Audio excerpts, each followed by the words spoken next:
This is Guardian Radio, your station for up-to-the-minute news and intelligent, interactive, and engaging conversations.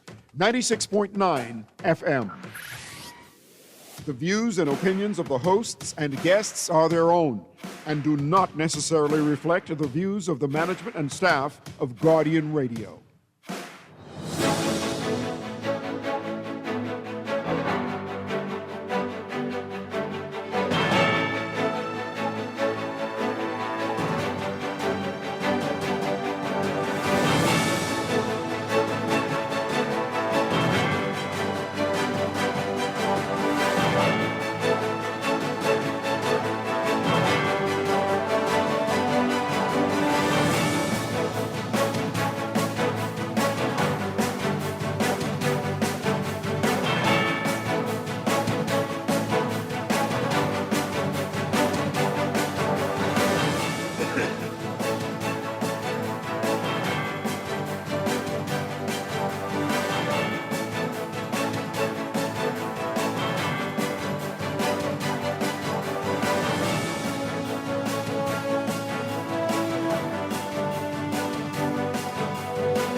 Good morning. Victimized 5 former Family Island administrators say they were transferred in 2021 to make room for PLP cronies.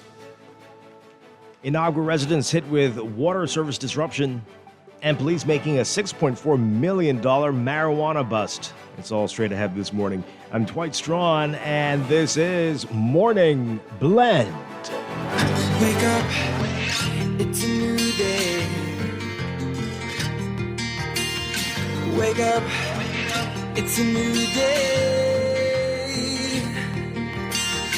It's the start of a new way. Don't you know that it's the start of the end of the old way. Wake up, it's a new day. Wake up, it's a new day. Good morning again, Bahamas. It is Tuesday, May 5th, 2026. This is Morning Blend on Guardian Radio 96.9. Again, I'm Dwight Strachan. In a moment, Duquesa Dean will be joining us. Also this morning, we got details about the Monroe Pinder Awards. The deadline to apply is coming up, and I will tell you more about when exactly those awards are. Plus, later in business, we're talking with Org Bahamas about their voter education program, as we are 1 week away from General Election 2026. That's all ahead on this rainy Tuesday morning. But first, it's time for the overnight, the latest breaking news from while we're sleeping and the top national and international headlines this morning.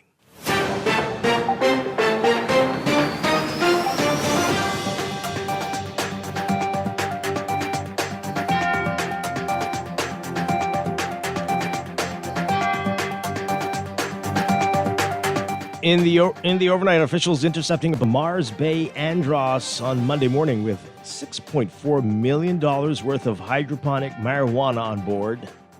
Police say the operation was conducted by Defense Force, the police, the U.S. Coast Guard, and OPBAT, Operation Bahamas and Caicos. Officials intercepted the boat around 1 a.m., carrying 2,576 pounds of suspected marijuana. On Sunday at 7 p.m., a United States air asset alerted the Defense Force to a suspected narcotics vessel about 11 miles west of Duncantown, Ragged Island. And around 1:57 a.m. on Monday, the vessel was intercepted around 38 nautical miles southwest of Mars Bay. The boat had 2 men, ages 37 and 53, on board. Both men taken into custody and transported to New Providence. A suspect in a fatal shooting has been charged with murder. 20-year-old Israel Albury is accused of the March 28th murder of 24-year-old Kenrick Strachan, who was accosted by gunmen as he was bringing groceries into his New Providence home. Albury was not required to enter a plea to the charge when he appeared before Senior Acting Chief Magistrate Ansela Evans for the first time. He was denied bail and advised of his right to seek pretrial release in the Supreme Court. The matter has been adjourned to September 7th for the presentation of a voluntary bill of indictment. A woman who allegedly arranged to meet her ex-boyfriend before he was shot was remanded to prison Monday. 23-year-old Megan Taylor, charged with 2 counts of abetment to attempted murder when she appeared before acting chief magistrate Ancella Evans. Prosecutors say when Taylor met her former boyfriend, Shaquan Bowe, at Chapel Street on April 28th, a gunman who remains at large emerged from a nearby home and opened fire on him. Taylor escaped injury, but his friend, Mark Charite, wasn't so fortunate and was shot. Taylor was not required to enter pleas to the charges, and bail was denied. The matter was adjourned to September 17th for the presentation of the voluntary bill and indictment. Residents on Inagua have endured days-long disruptions to their water supply after an issue with the reverse osmosis plant on the island. The Water and Sewage Corporation confirming this yesterday. WSC said the issue was caused by transformer malfunction at the Bahamas Power and Light Station. The disruption began on Thursday, April 30th, and is still ongoing. General Manager Robert Deal said that WSC is working to rectify the issue, saying they deeply regret the disruption to residents and businesses on the island. They say that the team is working with all stakeholders to restore service as quickly as possible, and that they're making progress on bringing up a generator online to provide temporary relief.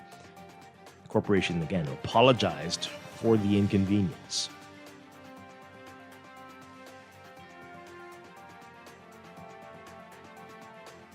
A man's on trial before Justice Wilhelmina Archer Mins, accused of unlawful sexual intercourse with a 15-year-old girl. Dreon Curry was arrested after policemen allegedly found him naked in a Hyundai SUV with the young girl. Coming up in court testimony in the Supreme Court yesterday. Prosecutors allege that around 10 a.m. on April 2nd, 2024, a police motorcyclist riding along Bahamar Boulevard noticed the vehicle was pulled on the side of the road, bouncing up and down. The officer stopped to investigate, and as he was getting closer to the vehicle, he ordered the occupants outside. The officer allegedly met Curry putting on his clothing while the teenager was reportedly hiding under blankets on the back seat. Curry, who's on bail, has denied the allegations.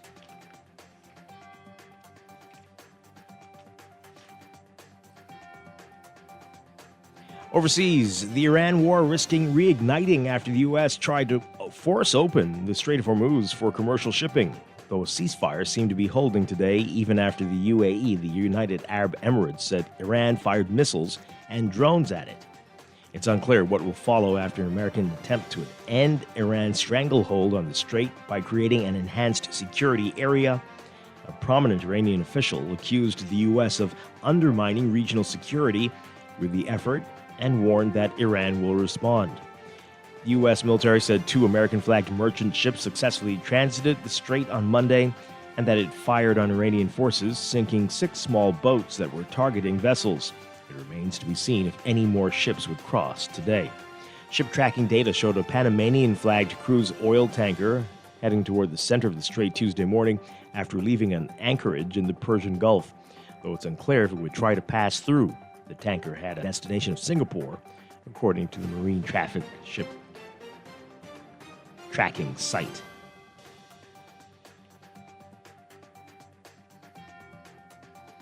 Russian drone and missile strikes targeting Ukraine's power grid during the night killed 5 people and wounded 39 others, according to Ukrainian authorities. Ukrainian President Volodymyr Zelensky rebuking Moscow for what he said was its utter cynicism in launching the attacks after Russia announced a unilateral truce over 2 days later this week, while it marks the 81st anniversary of the defeat of the Nazi Germany in World War II. Zelensky saying on a post on X that, quote, Russia could cease fire at any moment, and this would stop the war and our responses. Peace is needed and real steps are needed to achieve it. Ukraine will act in kind. That truce proposal follows a familiar pattern of Russia declaring a short unilateral ceasefire during the war, timed to various holidays, most recently Orthodox Easter. But the truces don't produce any tangible results amid deep mistrust between Moscow and Kyiv, more than 4 years after Russia launched an all-out invasion of its neighbor. An explosion at a fireworks plant in central China, killing at least 26 people and injuring 61 others, prompting the halting of all firework manufacturing near the site. State media reporting today the blast occurred at a fireworks plant in the Hunan province Monday afternoon. State media China Daily said the plant was operated by the Hasheng Fireworks Manufacturing and Display Company. The mayor of the city saying at a media briefing that a search and rescue operation at the scene largely had been completed, but verification of the casualties and identification of the victims was still underway.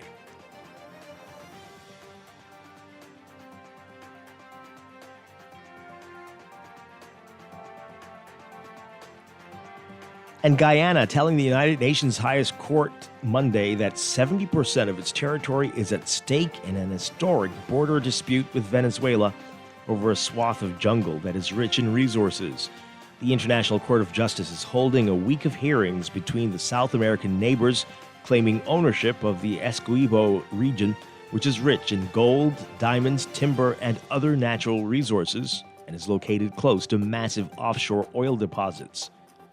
Guyana's Foreign Minister, Hugh Hilton Todd, telling judges at the Great Hall of Justice in The Hague, quote, "This has been a blight on our existence as a sovereign state from the very beginning." An 1899 decision by arbitrators from Britain, Russia, and the United States drew the border along the Essequibo River largely in favor of Guyana. The U.S. represented Venezuela in part because the Venezuelan government had broken off diplomatic relations with Britain.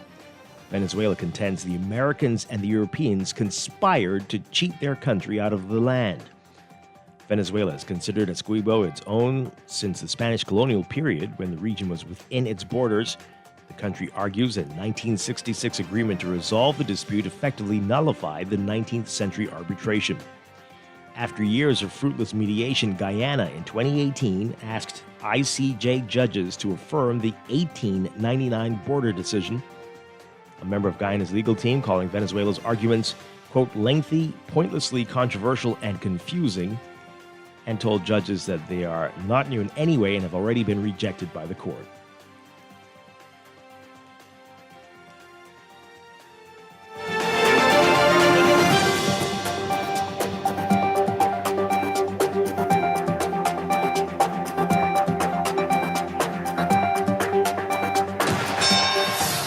This is Sports Update.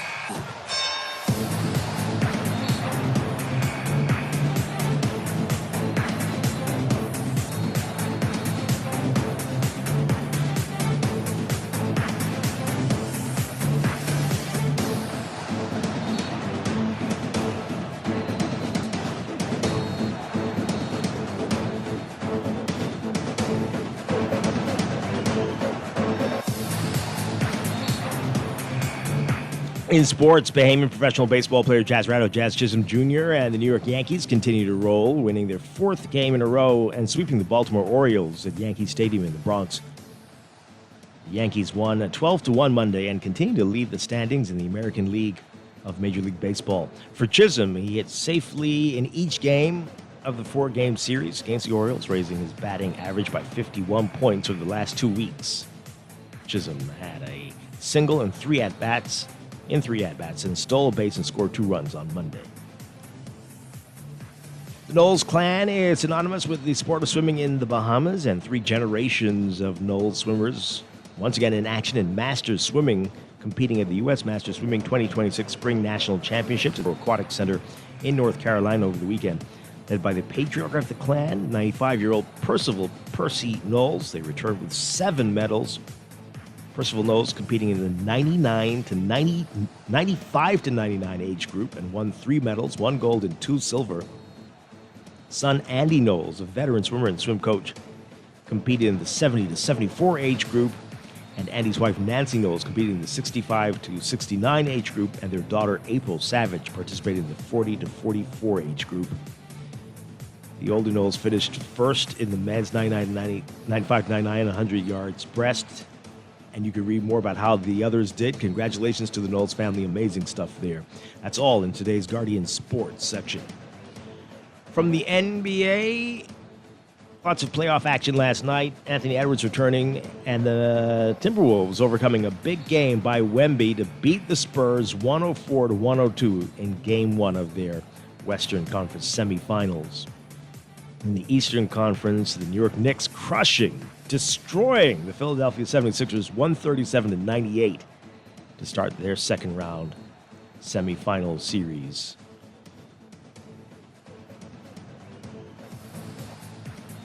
On the injury list for the NBA, LA Lakers guard Luka Doncic and Oklahoma City Thunder guard and forward Jalen Williams have been ruled out of Game 1 of their Western Conference semifinal set for tonight with left hamstring injuries.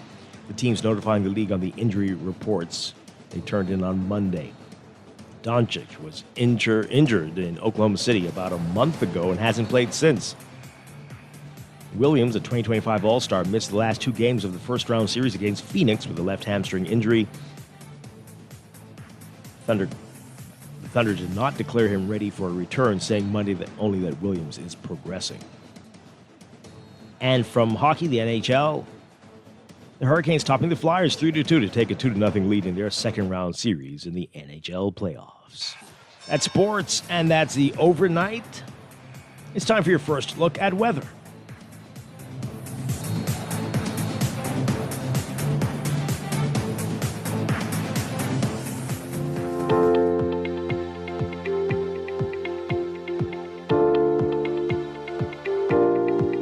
Your first look at weather brought to you by Star General.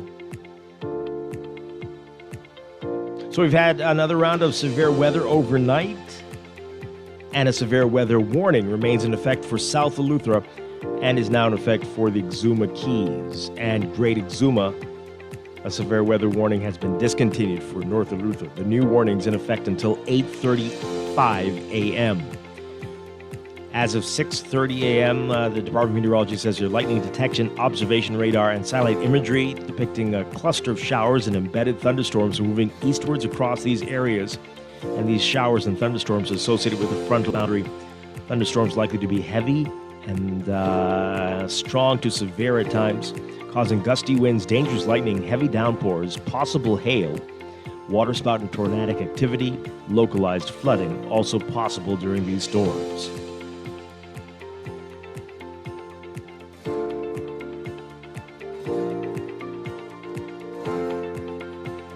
So there also remains a severe weather watch in portions of the Northwest Bahamas, including New Providence and Eleuthera, as well as the Central Bahamas. That's going to continue till at least 1 p.m. today. It's all as a result of a stationary frontal boundary across the Central Bahamas now that will continue to produce widely scattered showers and thunderstorms over the Northwest and parts of the Central Bahamas, with gradual clearing expected by this afternoon. That front's going to lift east of the area by tonight. In the meantime, for today, there is a moderate to high risk of flooding due to heavy and prolonged rainfall across these warning and watch areas, especially in low-lying and flood-prone areas. And residents and motorists are urged to exercise caution and avoid areas with excessive flooding. There's also a moderate risk of rip currents along all Atlantic shorelines today, and swimmers and beachgoers are urged to exercise caution. Your forecast for today, most of the country looking at cloudy conditions, turning gradually fair by tonight. A 20 to 30% chance of showers with isolated thunderstorms. For the northern half of the country, this should fall off to about 10 to 20% chance by this afternoon. A 30 to 40% chance of storms for the central islands today. Better conditions for the southeast Bahamas, partly sunny, turning fair tonight with only about a 10 to 20% chance of showers. Winds east at 10 to 50 knots, occasionally falling to 10 knots or less for the extreme northern islands. Southeast to south at 10 knots or less for the northwest and central Bahamas. And light and variable at 10 knots or less for the southeast. The hot spot in the country today, the southeastern islands with those better conditions. Highs around 90 Fahrenheit, 32 Celsius. Overnight lows tonight getting down to the mid-70s, around 24 Celsius. Most of the country looking at highs because of the cloud cover and the rain in the low to mid-80s, topping out at maybe 84 Fahrenheit, 28, 29 Celsius. Overnight lows tonight in the low to mid-70s. about 22 to 24 Celsius. That's your first look at weather this morning. We'll have your extended outlook coming up in just a bit. This weather check brought to you by Star General Insurance, made simple.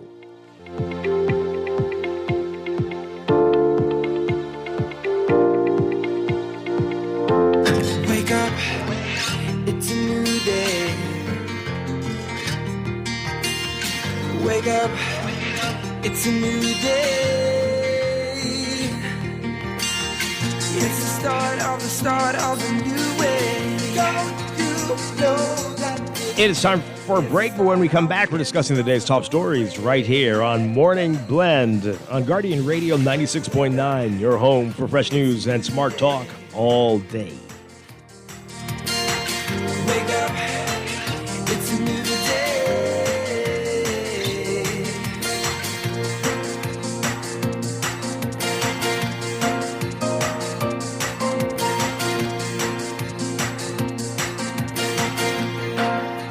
Make Mother's Day unforgettable with Kelly's House and Home's Mother's Day sale starting Friday, May 1st through Saturday, May 9th. Save 20% on a lovely selection of dinnerware, glassware, luggage, silk flowers, and picture frames, except on net items. We have beautiful gifts that let Mom know just how much she's appreciated. Shop early and enjoy 20% off at Kelly's House and Home during our Mother's Day sale May 1st through 9th. Happy Mother's Day with love from Kelly's House and Home. Planning for retirement can be overwhelming, but with CFAL, it doesn't have to be. We offer tailor-made individual, group, and pension solutions that take the guesswork out of retirement planning. Whether it's for you or your company, don't leave your future to chance and let the trusted hands of CFAL's experts guide you toward peace of mind and financial stability.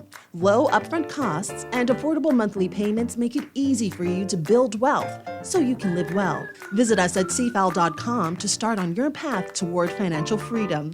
CFAL, growing wealth for future generations.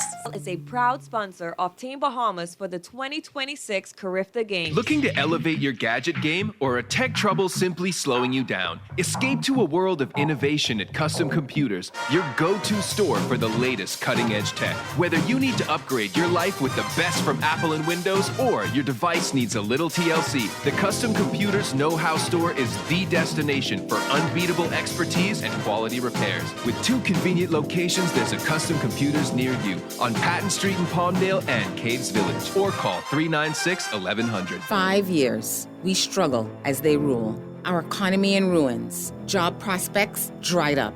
Hundreds of millions spent on no-bid contracts. Illegal immigrants flooded our communities. Our schools and hospitals broken. And healthcare unaffordable.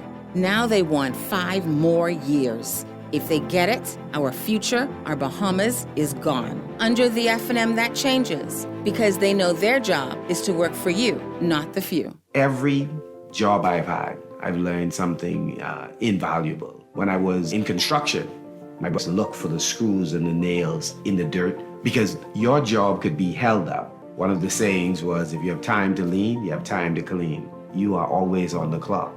The F&M knows a strong economy means better jobs, more money in people's pocket, and a real comeback. And our team will work every day to make it happen. This message was paid for and authorized by the Free Nat. Tired of banks forcing you to use technology to bank the way they want you to? Your convenience is important. So no matter what your banking needs, Commonwealth Bank's friendly staff are always available in that personal one-on-one service. But when you choose technology, our online and mobile banking app, state-of-the-art functionality. The choice is yours. Commonwealth Bank. Bank the way you want. We do not choose to do work for recognition, but work that is worthy of recognition. We dare to find niche solutions to fill the voids within our communities. CIBC Caribbean wants to reward the unsung heroes in our communities. Do you know someone who's been doing outstanding work in their community or performed an extraordinary act of heroism, bravery, or kindness in the last 12 months? Nominate a hero today. Go to CIBCCaribbean.com to learn more. Wendy's has brand new chicken tenders tenders. And they're everything you've been craving. Crispy, juicy, and seasoned just right. These tenders bring the flavor from the very first bite. Dip them, dunk them, love them. With sauces like sweet chili, scorching hot, ranch, honey barbecue, honey mustard, and Wendy's signature sauce. Grab them as a kid's meal. Enjoy them on their own. Or make it a combo that hits the spot every time. For tenders you're gonna know by name, it's gotta be Wendy's. No one like it. Oh, man. From a little scratch to a full mashup, NUA Insurance has got you covered with auto insurance tailored to fit your needs and budget. For affordable rates with free on-site accident assistance, visit us online or in branch and just ask us. NUA Insurance. Ask us because we've got you covered. This election night, trust the team you trust every single day. On May 12th, your Guardian radio host will be live from 6 p.m. until the election is called, with verified results, breaking developments, and reporting from the entire Guardian News Network, the teams from Guardian Digital and the Nassau Guardian, every day and every election day. Stay with the Guardian News Network on Guardian Radio 96.9 and Star 106 FM. Wake up, it's a new day. Wake up, it's a new day. Start of a new way. Don't you know that it's the start of the end of the old way? Wake up, it's a new day. Wake up, it's a new day.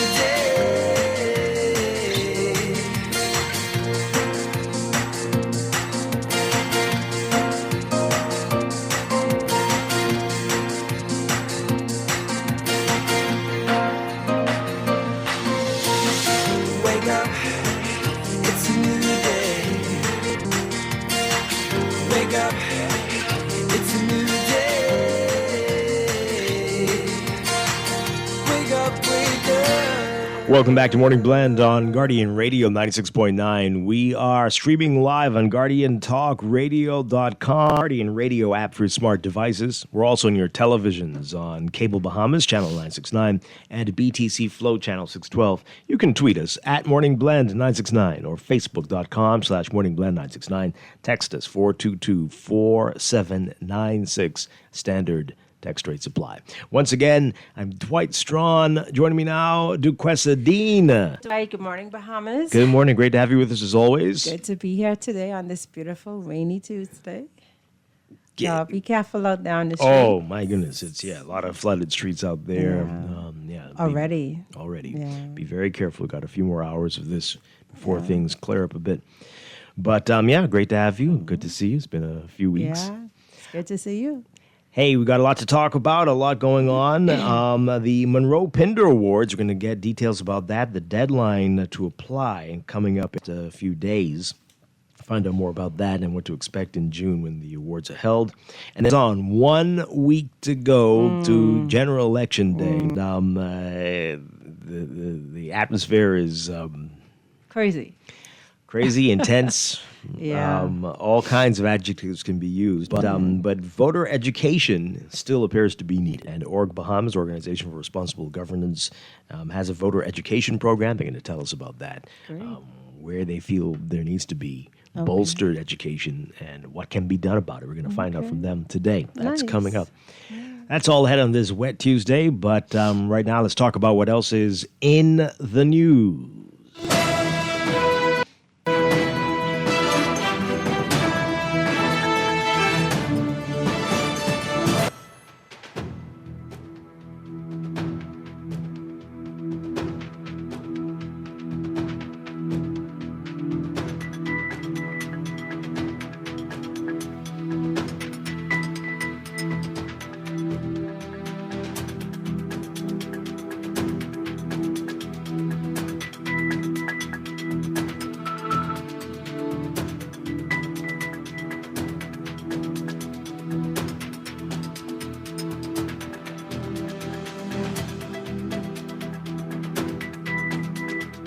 All right. In the news, I'm stunned into silence. I can't even talk. I mean, he's in. Well, let's not call the name of the restaurant, but it's a very popular, and one of our sponsors. Yeah. And we love them very much. But the advertising.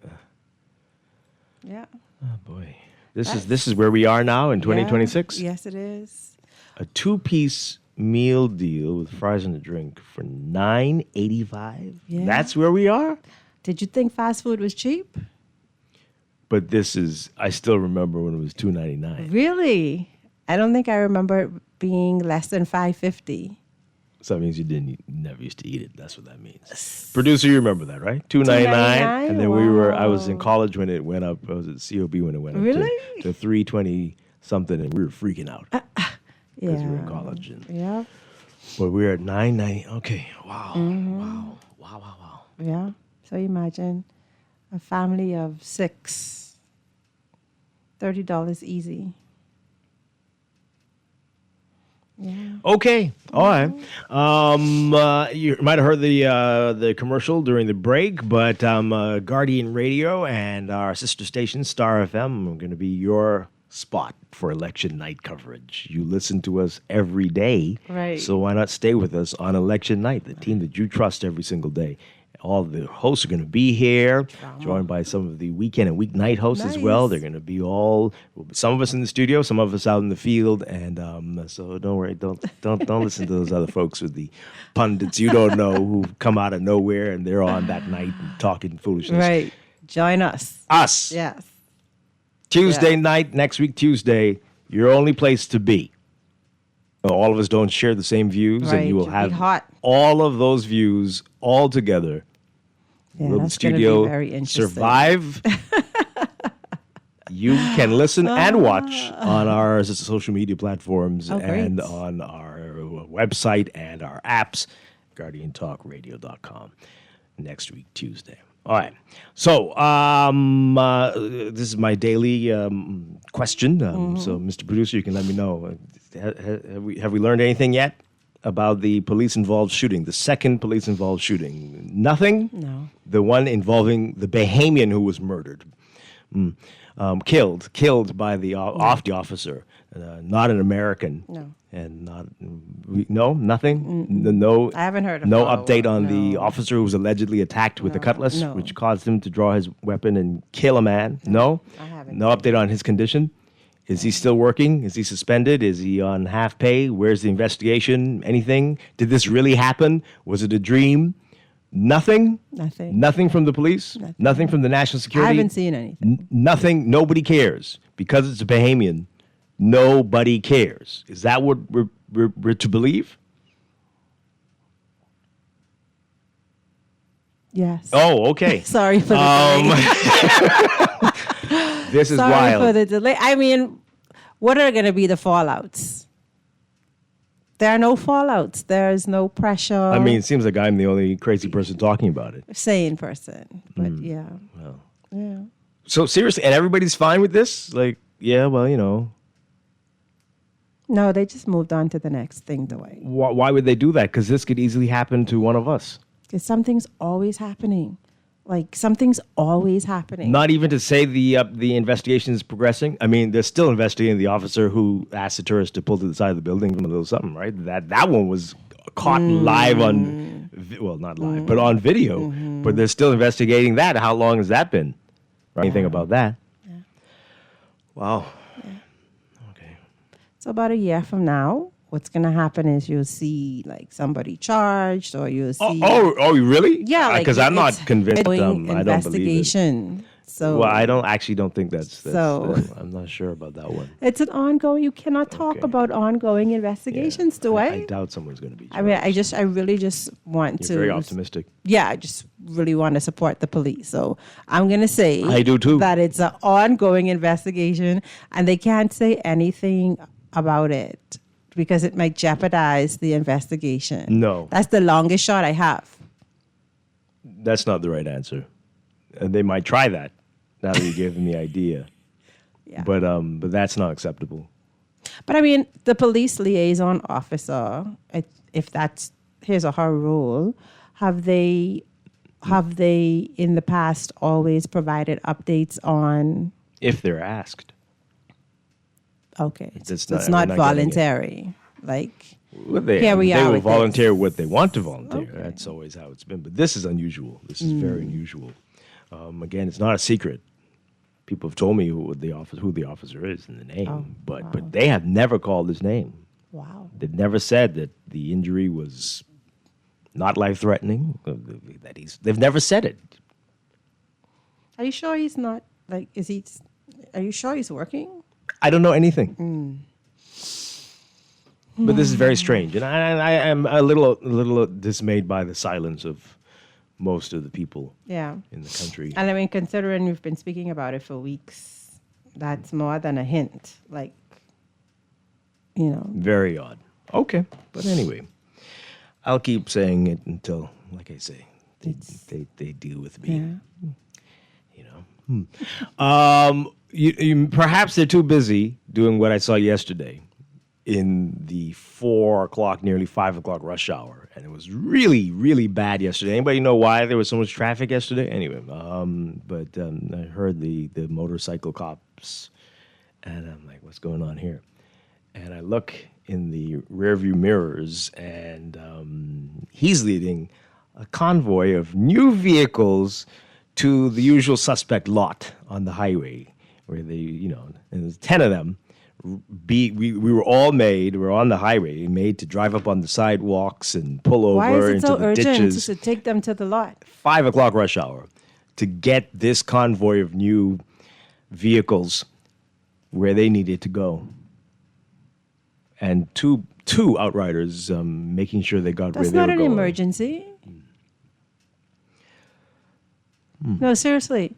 Why the timing of that wasn't bad out? Like 8 o'clock, no, 6:30 in the morning, or 8 o'clock at night, 2 or a.m. whatever. if whatever, you must, right? and you don't need the police. You really don't don't. need the police. This keeps happening. I've seen in like a year and a half now. This is the third or fourth I've been made to pull over for this. And I keep saying this is a real abuse. I don't care how much you can pay the police to do this stuff. This is foolishness. This has to stop.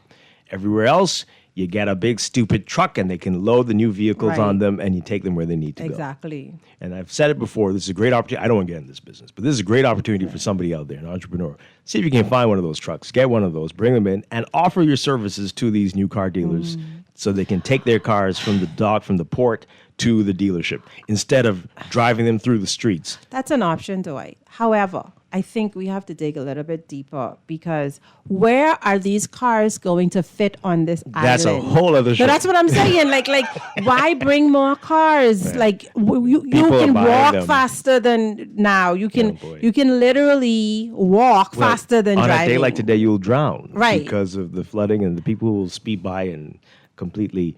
There's too much cars on the island. When is the Ministry of Transportation going to look at the fact that never gonna happen. the island is only 7 by 21? The duties and the VAT and the parts, They have to the find amount another of money way. that they have make to from this. They have to find another. What they can do is put a proper transportation system in, own that, and use that to make revenue, right? Like, find a way to use the money, the VAT money or whatever money, to put a proper transportation. And I'm not trying for people to lose jobs, but the jitney system isn't it. I totally agree with you. I've been saying this for years, but I don't think we'll ever see it from the central government. And that when we finally, which you all are afraid of, when we finally get to real local municipal government in this country, you will see cities be creative, and that will save money for their populations and make life easier for their people. But central governments aren't concerned about that. It's They're very clear that concerned they're about not getting as much concerned. money from you as possible. So don't hold your breath. Don't hold your breath. But it would be great. It's it crazy. would be great. But in the meantime, we have to contend with this nonsense. Right. Which other people are like, what's the big deal? At least the police can make some money from it. Okay. Well, when there's an issue, I hope the police will act against anybody involved with these companies who goes afoul of the law and not see them as my meal ticket. And I can't do it because that means I won't. But anyway, you all like to open these dangerous cans of tainted fish or worms. What's the saying? Anyway, whatever. It's worms. Worms. Okay. tainted fish isn't good either. But yeah. But anyway, these are the things. I'm becoming a grumpy old man. Someone said, "You been that way." But these things bother me. It's easy because you get fed up and like nothing's happening. You talk about it, and nothing's happening. Like they'll be listening to the radio and hear these same things over and over and over again. But then you go and say something about some silly other thing that they may have done, and they'll be calling and texting and whatever. So why aren't you paying attention? Right. So why aren't you paying attention to these core issues that impact more than just you? Dwight say, "Oh my." Wow. I wonder what excuse I can give and how much money it would take for me to say I need an outrider to get me somewhere because it's not that I gotta expensive. go. Yeah, I am very late for my plane, and come police, give me an escort. I don't know like that. Why not? I think that there. Did you see the one with the tourists? That video, and they're like, "Is this legal?" That's one of the kids was asking that. Scott. Mm-hmm. They do I don't know where they were going. Groups, or they do escort funerals now too. Like you can pay to, and that's because of the traffic problem. It goes right back to the traffic problem. Mm-hmm. But do you have to give a good excuse? Because getting my car on the port to the dealership is a terrible excuse. No, that's let me pay. I can pay for this service. That's a terrible excuse.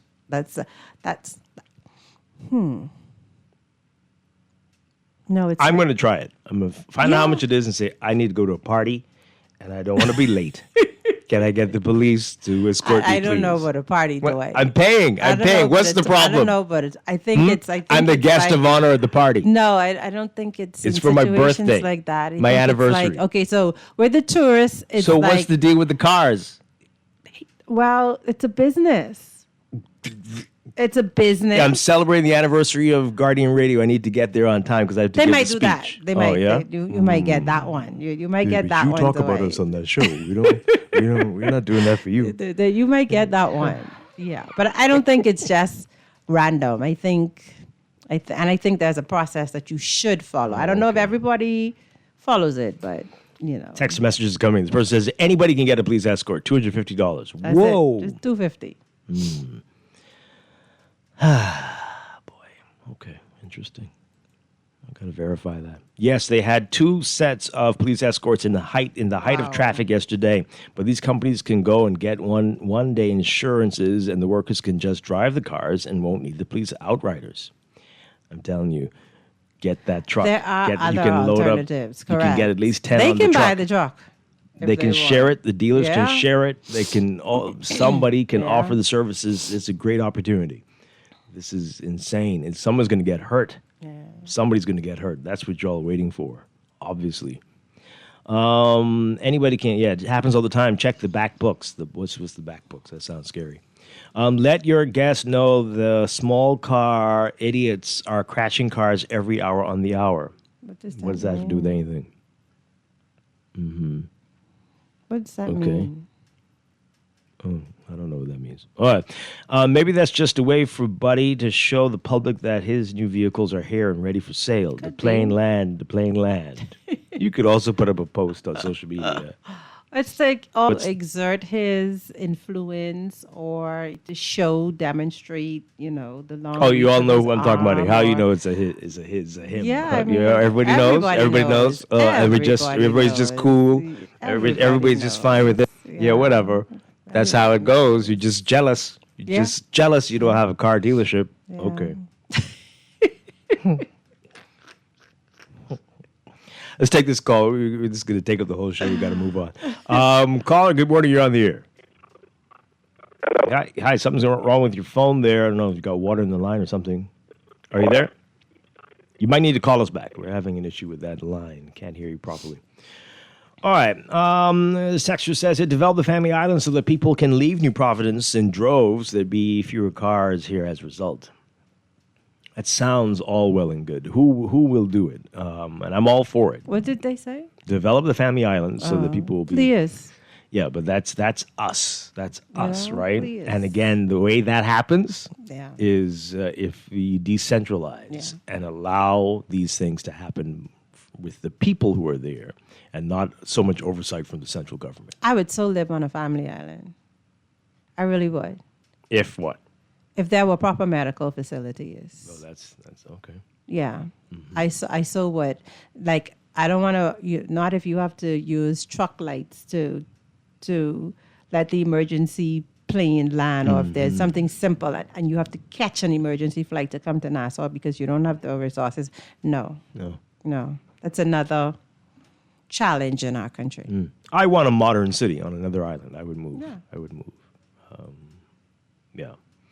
This person says, the convoys will only get worse when, I'm going to edit this so it's not like we're targeting anybody, but it'll only get worse once somebody becomes a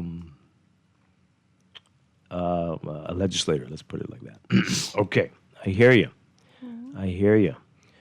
Or maybe the house will become a dealership.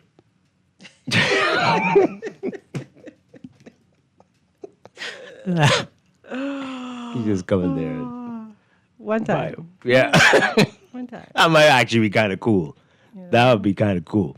Caller, good morning. You're on the air. Hey, morning, Dwight. Okay, that's not much better, but hey. Hey, Dwight.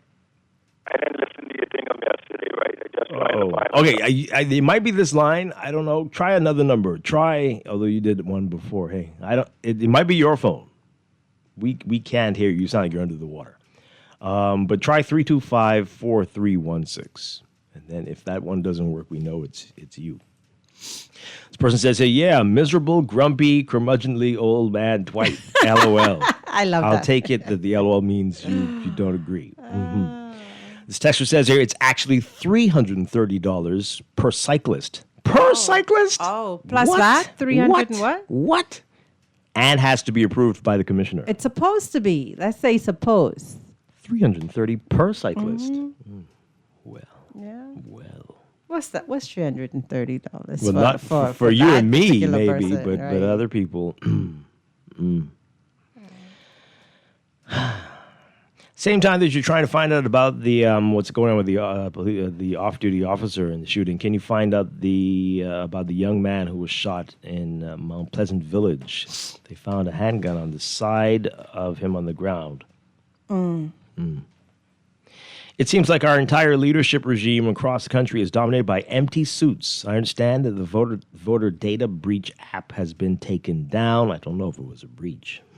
But anyway, I want to know if the government paid to have this developed. Secondly, where was the data commissioner for 5 whole days? And finally, can the data commissioner confirm for us that the company was ordered to destroy all this private information and the PRD has ceased the practice of selling private user data? Well, that's been a practice from the beginning of time. Anyone can go and buy the voter list, but not before, it seems, did anyone put that in that type of format where you could search for anybody and it come up, right? Yeah. And no way to verify that you're looking for your own information, but you could look up anyone you want and find out all kinds of things about them. And by the way, 2 days now, they've been printing the list in the papers. So this is part 2, this gigantic list. It went up to, I believe it was up to Elizabeth yesterday, and it's picked up from...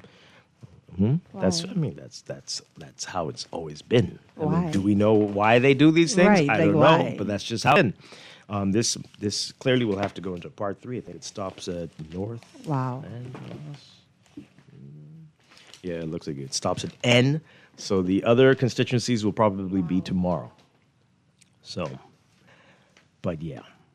All right, so let's read these messages. I want to move on to some of the things in the news today. The fact that they did it for years does not make it right. Does the paper print a date of birth and voter number? No, they don't print that. No.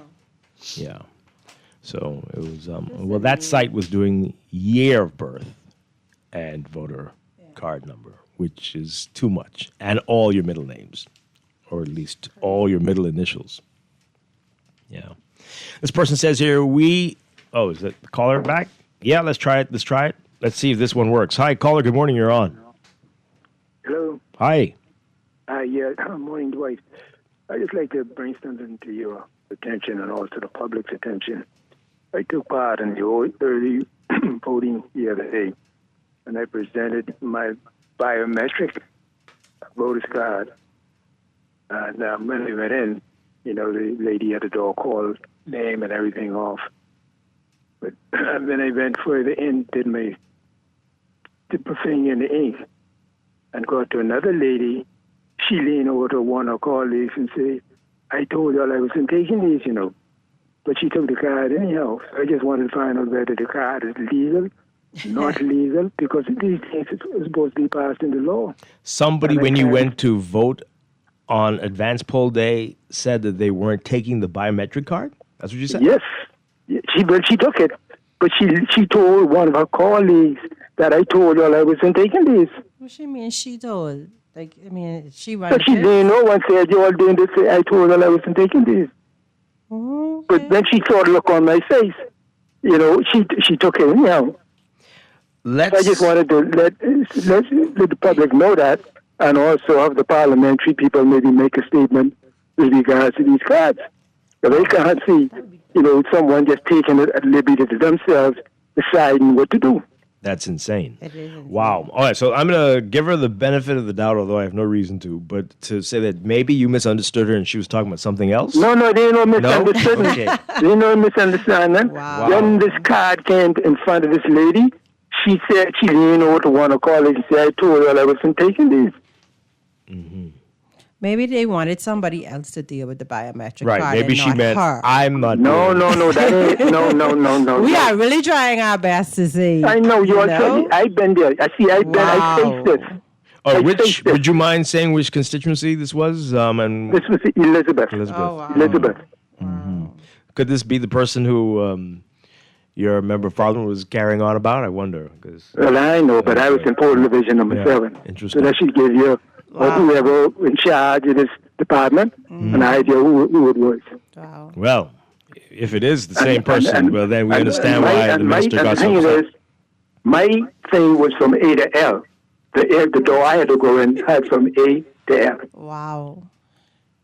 That's crazy. It is insane. Wow. All right, but you were able to vote, and Yeah, let me vote because I was going to make noise if I didn't vote. Wow. Thank you for sharing that. Yeah, Thank you very thanks. much. You got to look into Okay. that. Definitely. All right. That is Wow. wild. That is wild.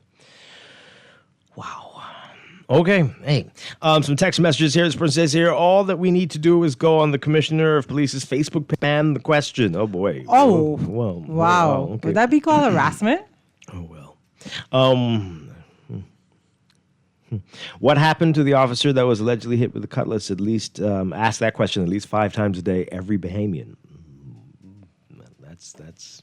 That's one way to try to get something done. Maybe on the Royal Bahamas Police Force page. Does she have her own page? I don't know. Okay.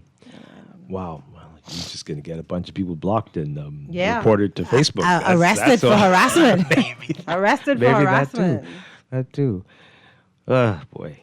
And then they go on to say, local government, decentralization of government, that's not progress. But they put LOL. So I don't know what this LOL thing is. Are you saying that's the opposite of one of the party's slogans, or you don't agree that it's progress? What are you just taunting me? Yes. What's going on? But okay. Yes, they had. We read that already. Have an election question. What will happen if some of the candidates receive the same number of votes? Can't recall if this happened before. You mean if there are ties? Interesting. All of them? The two top.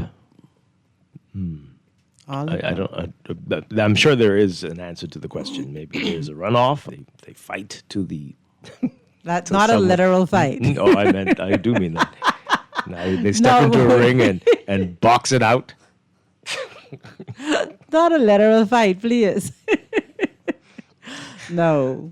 A couple of them would like that opportunity. We'll look I to assure see you what of that is. We'll look Let's to pray see. that doesn't happen Yeah. because that's chaos and madness, right? And even before runoff, I'm sure they'd have to go back over the count. Yeah, and recount. There might be a and- court yeah. matter before they do that. We don't want that scenario. It's scary enough if there's a tie with the number of seats. Yeah. And one person breaks that tie because we'll have 41 now, right? That's a terrifying scenario enough. But All right, what about the prison buses speeding through our narrow streets? After Same numerous problem. accidents and a call for a remand court by the prison and the use of CCTV to reduce speeding vehicles going to court, these things never change. Yeah. This person says here, for the record, that site is still up and working, and I still don't see any issues with it. Oh, okay. Oh, it's still up and working. Nice.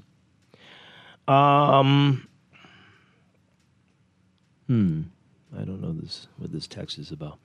I knew they were not going to accept the cards. It was intentional. That's not true. Nobody said. That's one person who said that, and he was able to vote. Yes, so that's not a thing. That's not a thing, and they wouldn't dare try it. Done with that be the Yeah, issue that would biometric be- cards and don't accept them. But there was one psychopath at the polling division he was in who was acting up.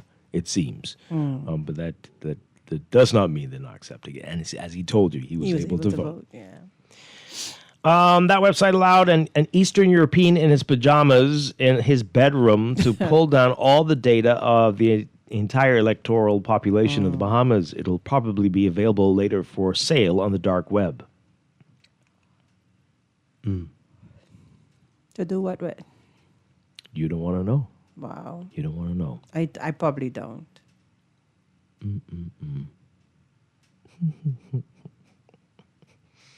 This person says this is a fortune teller, someone from the future, maybe.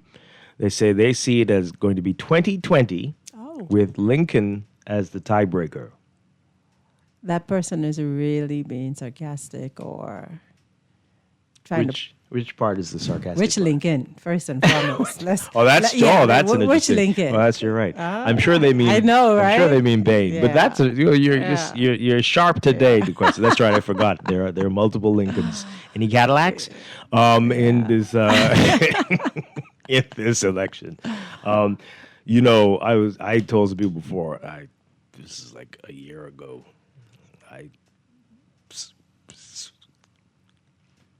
One of the worst case scenarios might be best for certain people would be 2020 and Minus as the tiebreaker. Wow.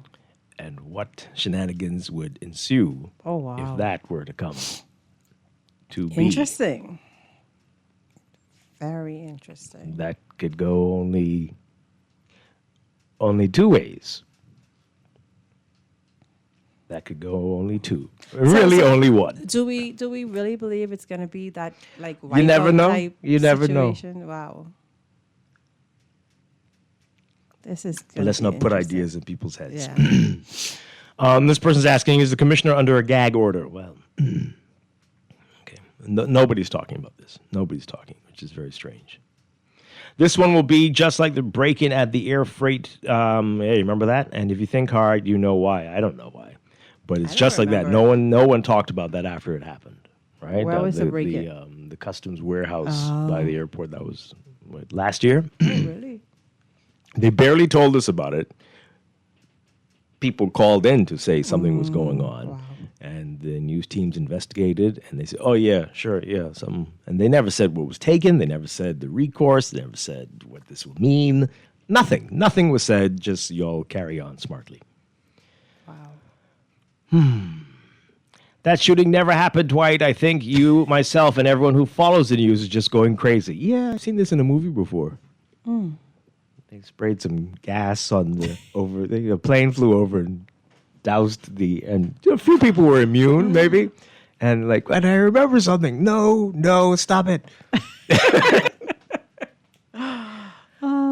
This is not funny. Somebody's dead. No. This is really, really awful. Yeah. But I cannot believe the twilight zone that we are in. I want to get to this headline in the NASA Guardian, but let's take this call really quickly. Caller, good morning. You're on the air. Hi, are you there? No, call us back. 323-6232. 325-4316. 325-4259. Call us toll free, 242-300-5720. This person says here, I can't wait to vote on the 12th. My fingers are itching to rid the country of evilness. What is that even? Who is the evilness? I mean, wow. And you're implying that there are people running against the evilness who will help to eradicate evilness? Who won't be or evil. will they be a new type of evil? A different type of evil? Different type of evil. Or this is the time to defeat evil? You just confused me. I mean, what does it mean? You just confused me.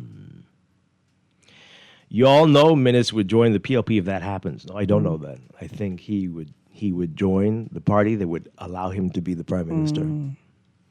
And who would that be? Good question.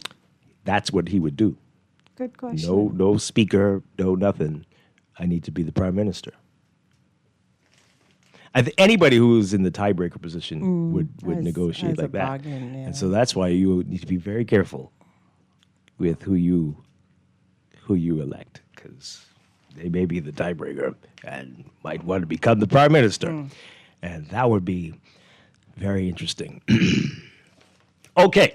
We're going to go to the news in a bit, but this headline today, we're going to get into this a little bit. This is, we were victimized by the government. 5 former Family Island administrators say they were transferred in 2021 to make room for PLP cronies. Wow. Women say the government treated them as if they were nothing and no one. Oh, wow.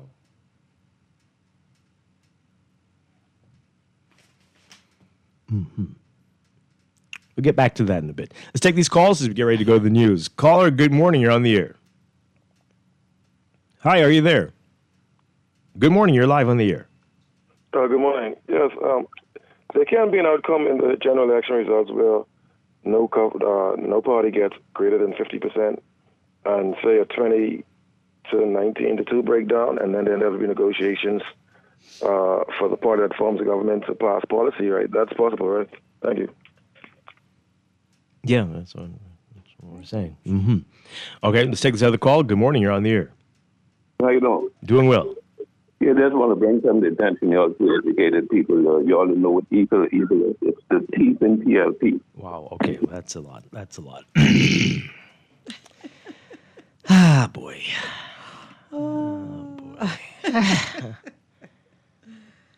Everyone fiery, Dwight. Election next week, so. Oh, dear Lord. Everybody. Yeah. Let's read some messages as we go to the break. This person says here, I think the government knows they are in deep trouble. The government, they paid off, well, that's being alleged. I don't know if that's accurate. Paying off the power bills for Grand Key and Moores Island. Paying off, according to the other paper, the Tribune says that the government is moving to wipe Leslie Miller's $30 million One person? loan. Documents suggest the debt was used to cover unpaid rent. So they say, okay. And it looks like there's supposed to be an announcement today, a press conference between the government and Grand Bahama Power Company this afternoon. Some announcement is going to be made. What will that announcement be? We'll find out today. But does that mean that they're in trouble or that they are working hard to win the election? It's all a matter of perspective. Both. Okay. Both.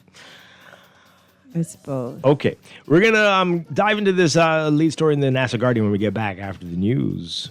A lot more to talk about Tuesday. Yeah. It's Tuesday. Here on Guardian Radio 96.9. Stay with us.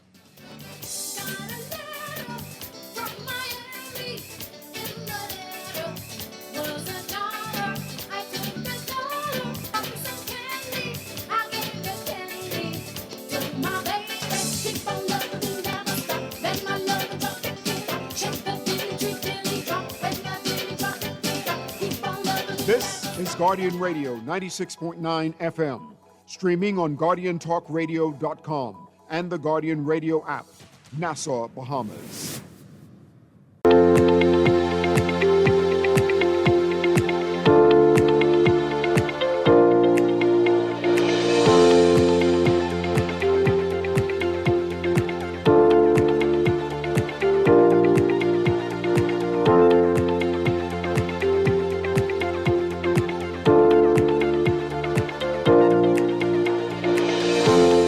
Welcome back to Morning Blend on Guardian Radio 96.9. We are streaming live on GuardianTalkRadio.com and on the Guardian Radio app for smart devices. We're also on your televisions on Cable Bahamas Channel 969 and BTC Flow Channel 612. You can tweet us at Morning Blend 969 or Facebook.com/Morning Blend 969. Text us 422-4796. Standard text rate supply. And now, day 23, it's time for another check of your weather for today, brought to you by Sherwin-Williams. So, the severe weather warning has been extended. The severe weather warning remains in effect until 9:30 a.m. for South Eleuthera, the Exuma Keys, and Great Exuma, and now includes Cat Island and their adjacent waters and keys. A good portion of the country under a severe weather watch today as a result of a stationary frontal boundary across the central Bahamas. That's going to continue to produce widely scattered showers and widely scattered thunderstorms as well over the northwestern parts of the central Bahamas today. So this is New Providence, Eleuthera, as well as the Central Islands until about 1 o'clock this afternoon. That front is gradually going to lift east of the area by tonight, and we'll start to see some gradual clearing by this afternoon. Weak high pressure will build across the country by Wednesday, and that's going to support stable and very, very warm and humid conditions, along with light winds, and that will continue through the weekend. In the meantime, though, for today, there is a moderate to high risk of flooding due to heavy and prolonged rainfall across the severe weather watch areas. Especially in low-lying and flood-prone areas, residents and motorists are asked to exercise caution and avoid areas already seeing flooding. And there's a moderate risk of rip currents affecting all Atlantic shorelines. Swimmers and beachgoers should exercise caution. So for today, your forecast, most of the country looking at partly cloudy conditions, but gradual clearing, as we said, by this afternoon. 20 to 30% chance of showers for the northern half of the country, but that's about a 10 to 20% chance by this afternoon. The Central Islands, though, looking at a 30 to 40% chance of showers and thunderstorms throughout the day today. The place is seeing the best conditions, the Southeast Bahamas. Partly sunny today, turning fair tonight, only about a % chance of showers. Southeast Bahamas is also going to be the hot spot for the country today. Highs around 90 Fahrenheit, 32 Celsius. Overnight lows tonight getting to the mid-70s, about 24, 25 Celsius. Most of the rest of the country looking at a lot of cloud cover for most of the day, so look for highs in the low to mid-80s. And overnight lows tonight in the low to mid-70s. In your extended outlook, by tomorrow, Wednesday, we're looking at partly sunny for all areas. Only about a 10 to 20% chance of showers and isolated thunderstorms. That's going to hold for Thursday and Friday, with a mix of sun and clouds by late Friday into Saturday, and partly cloudy conditions on Sunday as another front rolls through. In the meantime, though, the rest of the week looking at hot conditions, highs close to 90 for most areas, and but pleasant conditions and much less rain likely. That's your Morning Blend weather check, brought to you by Sherwin-Williams. If you're looking to paint, your local Sherwin-Williams store has top quality paints, expert advice, and everyday discounts to help you save only at Sherwin-Williams.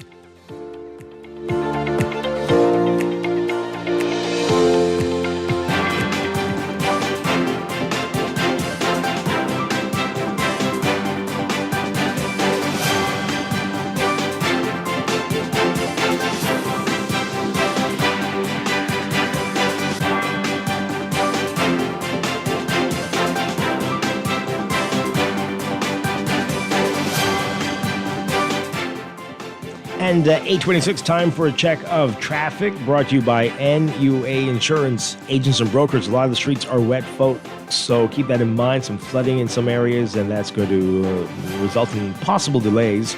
Independence Drive seeing some delays this morning with flooding, and they're seeing that still westbound at this hour as you approach Blue Hill Road. Soldier Road also seeing some issues between East Street and Soldier Road. Soldier Road between East Street and Blue Hill Road, so both directions. Some slow-moving traffic there. And Blue Hill Road is busy for you between Carmichael and the roundabout with Independence Drive. So that's northbound. You can be seeing that heavy traffic. And it's going to pick up for you once you get north of Robinson Road on the way to Cordo Avenue near Big Pond. Milo Butler Highway, another hot spot. Heavy traffic for you north of Fire Trail. You'll see that all the way up to Tawny Glims Darling Highway, northbound. And once you get north of that area into New Providence Highway, all the way up to the six-legged roundabout, some slow-moving traffic there this morning. Over on Gladstone Road, manageable, but still some slow-moving traffic once you get north of Fire Trail and on the way to the Munnings Road area. In eastern New Providence, we've got some slow-moving traffic on Eastern Road. That's westbound from Fox Hill to Johnson Road and Bernard Road with the schools in the area. And Prince Charles Drive from Beatrice straight up to Soldier Road, picking up again once you get into Robinson near Old Trail. Some slow-moving westbound traffic. And West Bay Street near Saunders Beach. As usual, the heavy traffic there as you approach New Providence Highway and the roundabout. And again, east of Arawak Key, heading into downtown near Nassau Street, always congestion there. That's your real-time traffic and your Morning Blend traffic alert brought to you by NUA Insurance Agents and Brokers, your partner for smart motor insurance and advice that puts you first. Whether you're at home or on the go, getting an instant motor quote is easy. Give them a call or visit your nearest branch or log in anytime at nuainsurance.com.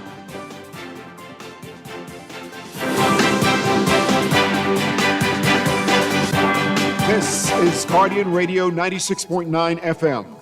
Fresh news, smart talk, all day.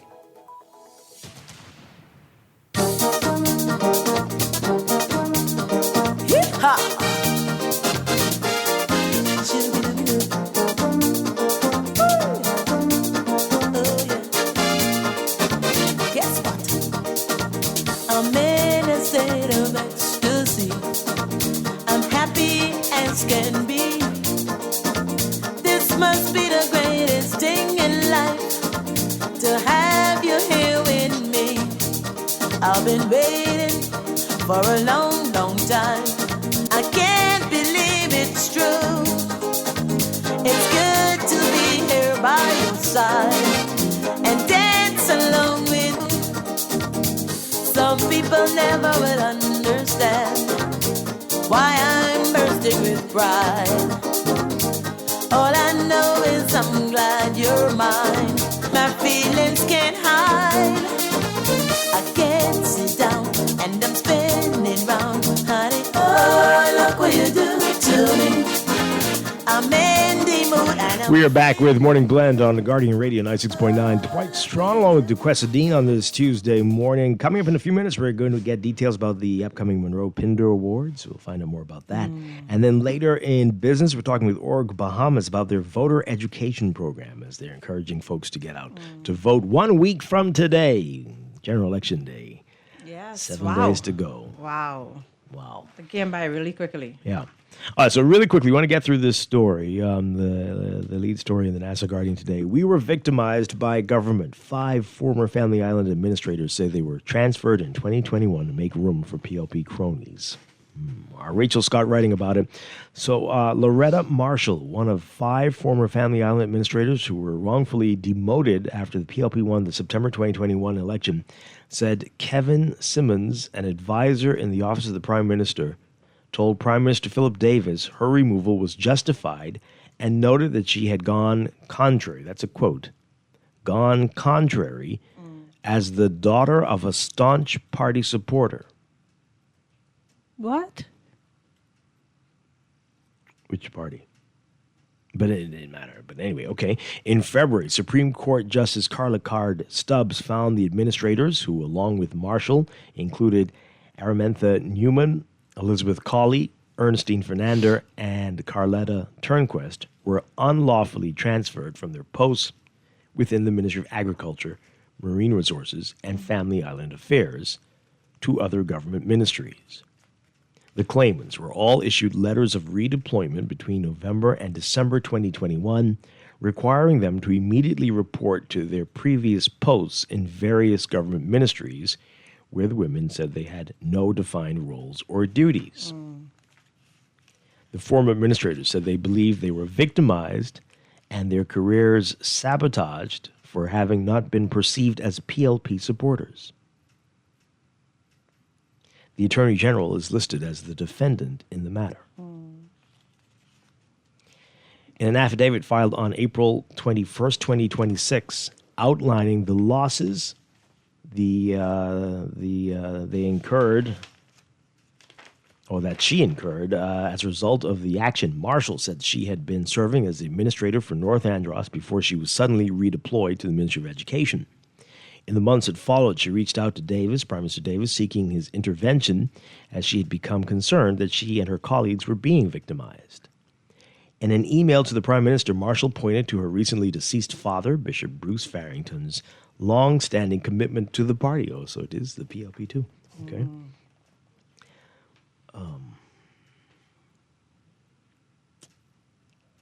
It's kind of sad that this has to be mentioned in the email. Oh boy. She described the exchange that followed, which was included in the affidavit, as bone-chilling. Davis, in an email with the subject, quote, mistreatment of a staunch PLP family, oh my God, the family of late Bishop Bruce Farrington, dated April 10th, 2024,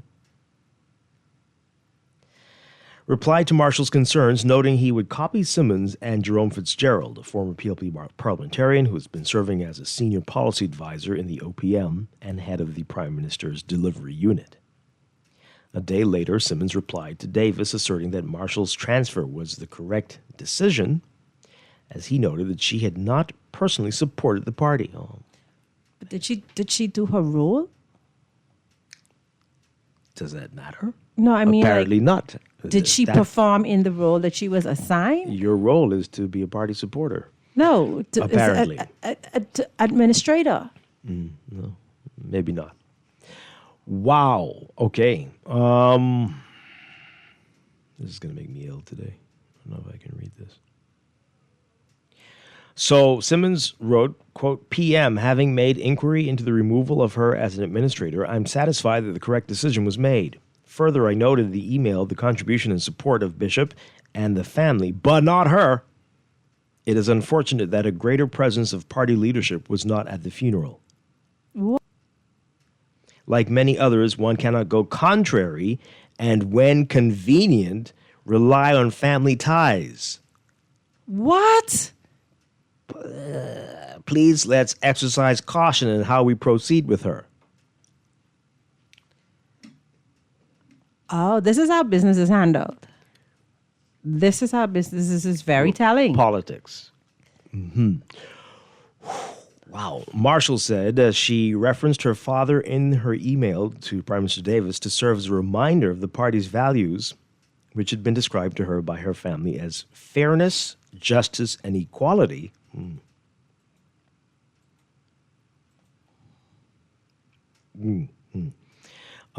So Marshall said in the affidavit, quote, to see individuals in the highest office in the land explicitly acknowledging, endorsing, and engaging in the victimization of public servants for party political purposes was shocking. She added, quote, while Mr. Simmons and the Prime Minister's team at the Office of the Prime Minister clearly felt that a failure to contribute to and support the PLP meant that one has gone contrary to their partisan perspective, that ought to have had no impact on the careers of the claimants or anyone else as public servants. Really?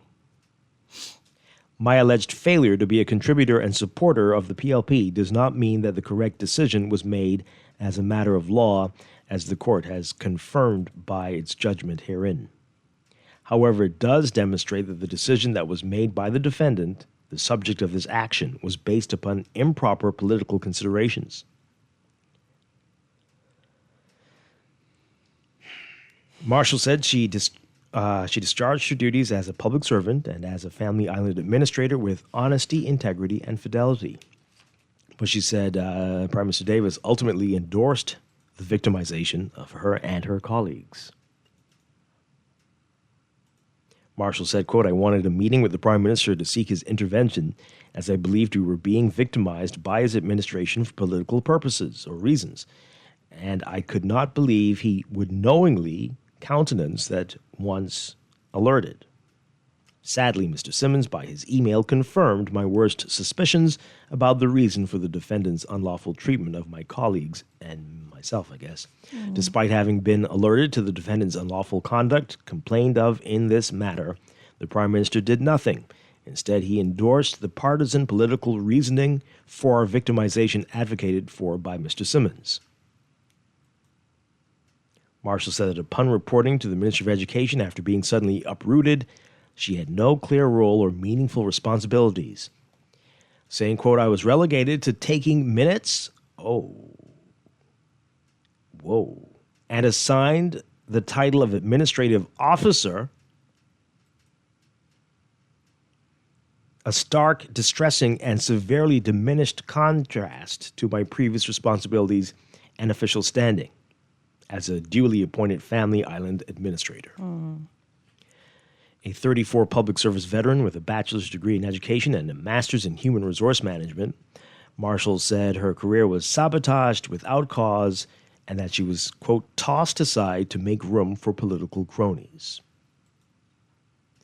In her ruling, which was handed down on February 20th, 2026, Card Stubbs found that while the government argued that the administrators were redeployed, what actually occurred constituted a transfer in all but name. However, transfers can be declined by those impacted and must also be finalized by an official process, which involves appointment by the Governor General, acting on the advice of the Public Service Commission, which did not happen.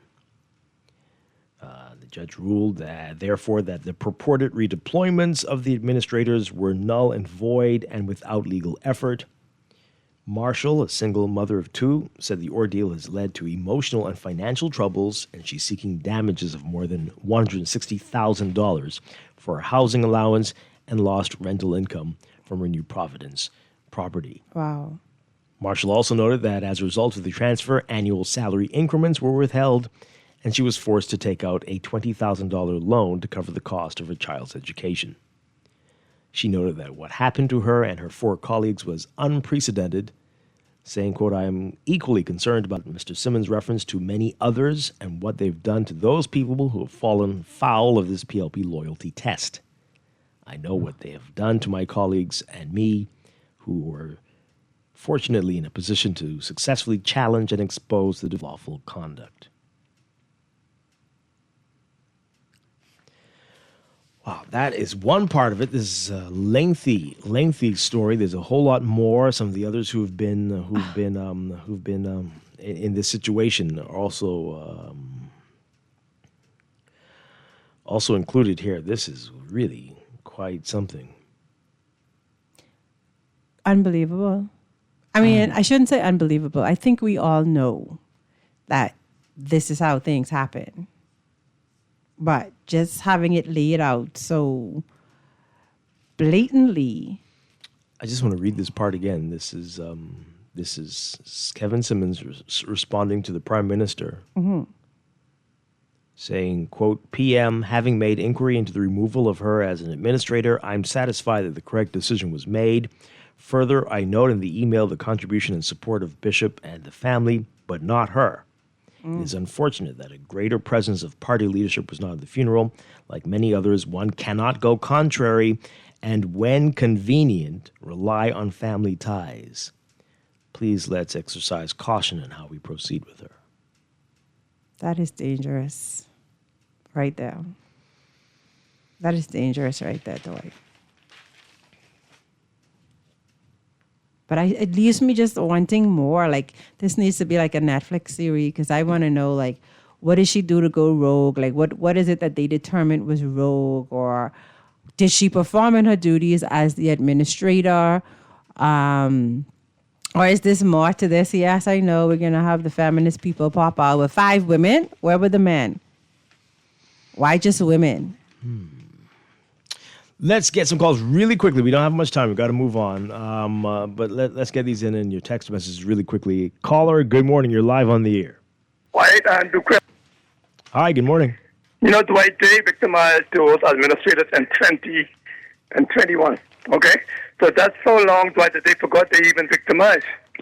You see, Dwight, the worst pandemic we've had, the COVID-19. The FNM has all the civil servants went to work. even though there were no revenue coming in, they did not lay the civil servant off. They still went to work. Okay, they still had their job. But now the PLP is selling this narrative that the FNM going to victimize civil servant. It just doesn't matter. We need to get to the point where we are all Bahamians. We are not yellow. We are not blue. Only we are not red. We are all Bahamian. So politics obviously needs to mature in this country. Until we get to the point, Dwight and Lucrezia, we ain't going nowhere. Okay? You can't, you see the PLP is selling their campaign on what the FNM going to do.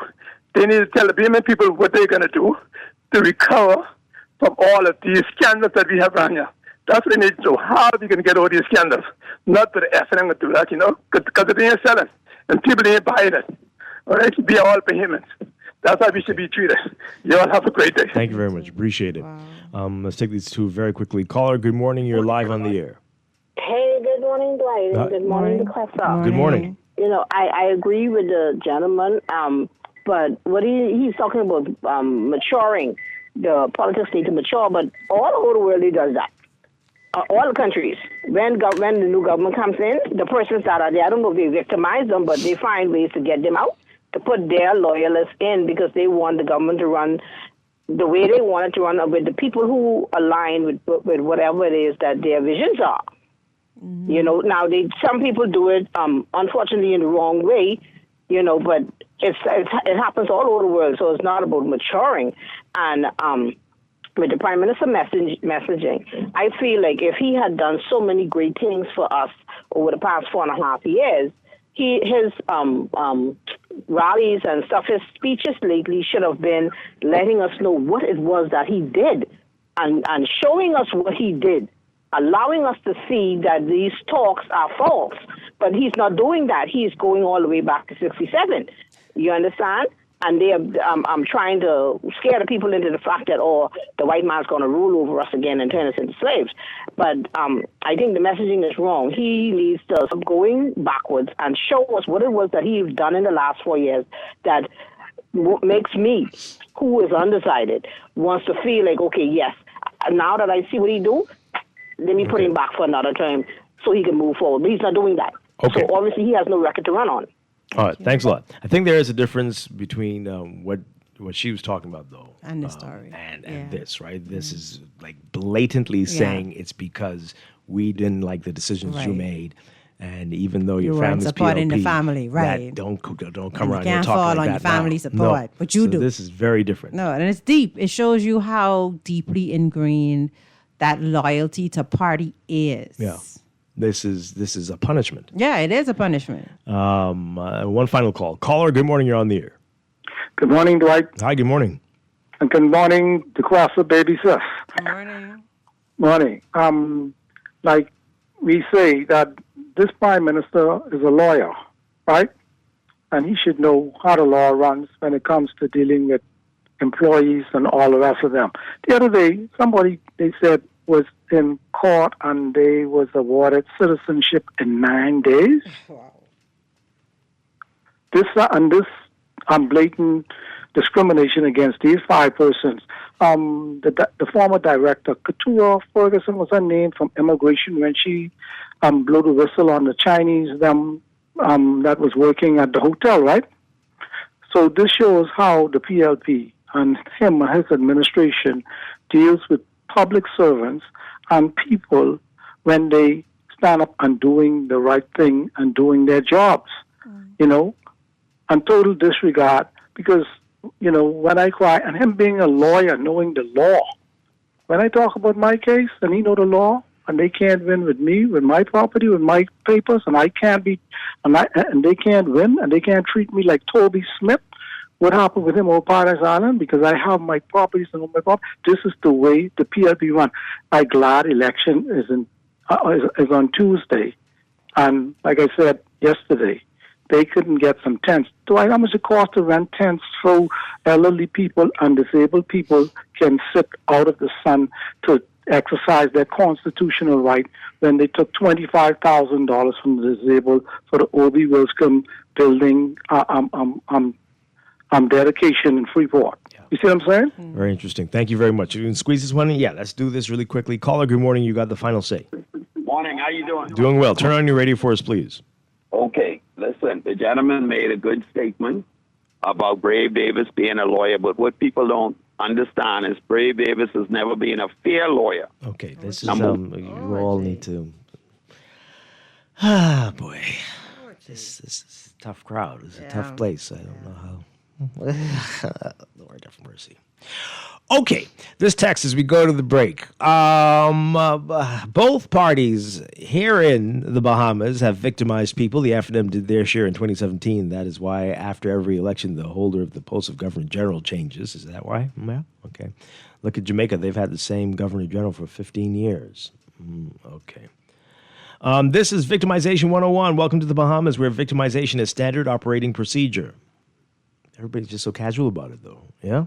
Please let the lady know that May 12th, 2026 will be a glad reunion day. For who? Yeah, because, apparently she's a big BLP. So whatever.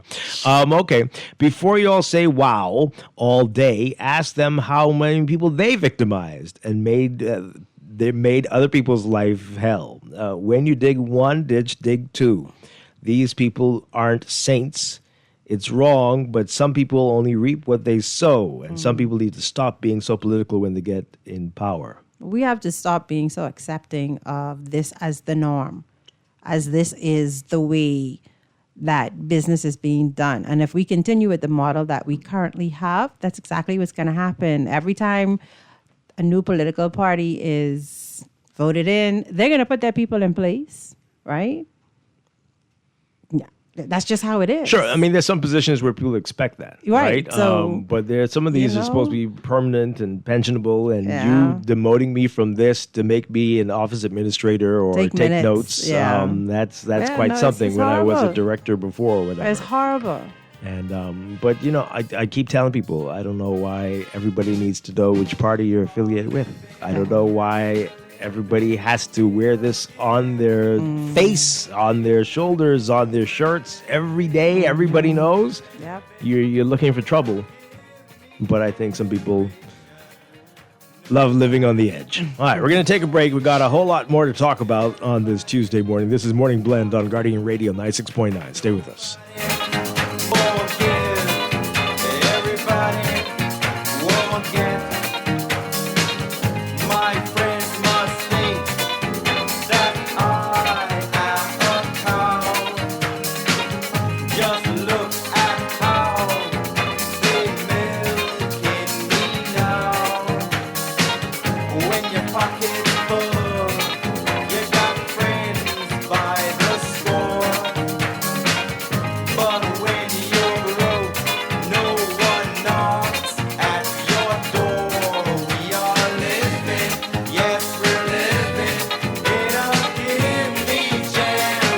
F&M can't agree on anything except attacking everything started by the PLP. Now Michael Pintard is calling for a reset, but it's stop, review, and cancel again. Imagine, new airports, cancelled. School breakfast, cancelled. Upskill, cancelled. The National Youth Guard, cancelled. Energy reforms, cancelled. Their crew would roll back progress. The F&M, not strong enough to lead us forward, but petty enough to drag us back. Paid for by the PLP. Every day in a busy world, we have to do so much. Bank with CIBC and get that personal touch. Share your ambitions, let us help your dreams come true. At CIBC, you're at the heart of all we do. We're on your side, we're listening, we know the way you feel. CIBC, ambitions made real. When it comes to hearts at Cleveland Clinic, you can't miss a beat. You seek the best care possible, work with the brightest minds, and leave no stone unturned to get to the heart of the matter. Because understanding is always the first step to overcoming. For every heart in the world, see how we're advancing the future of heart care at Cleveland Clinic today. The following is a paid political message. Kalani, Warring, hey,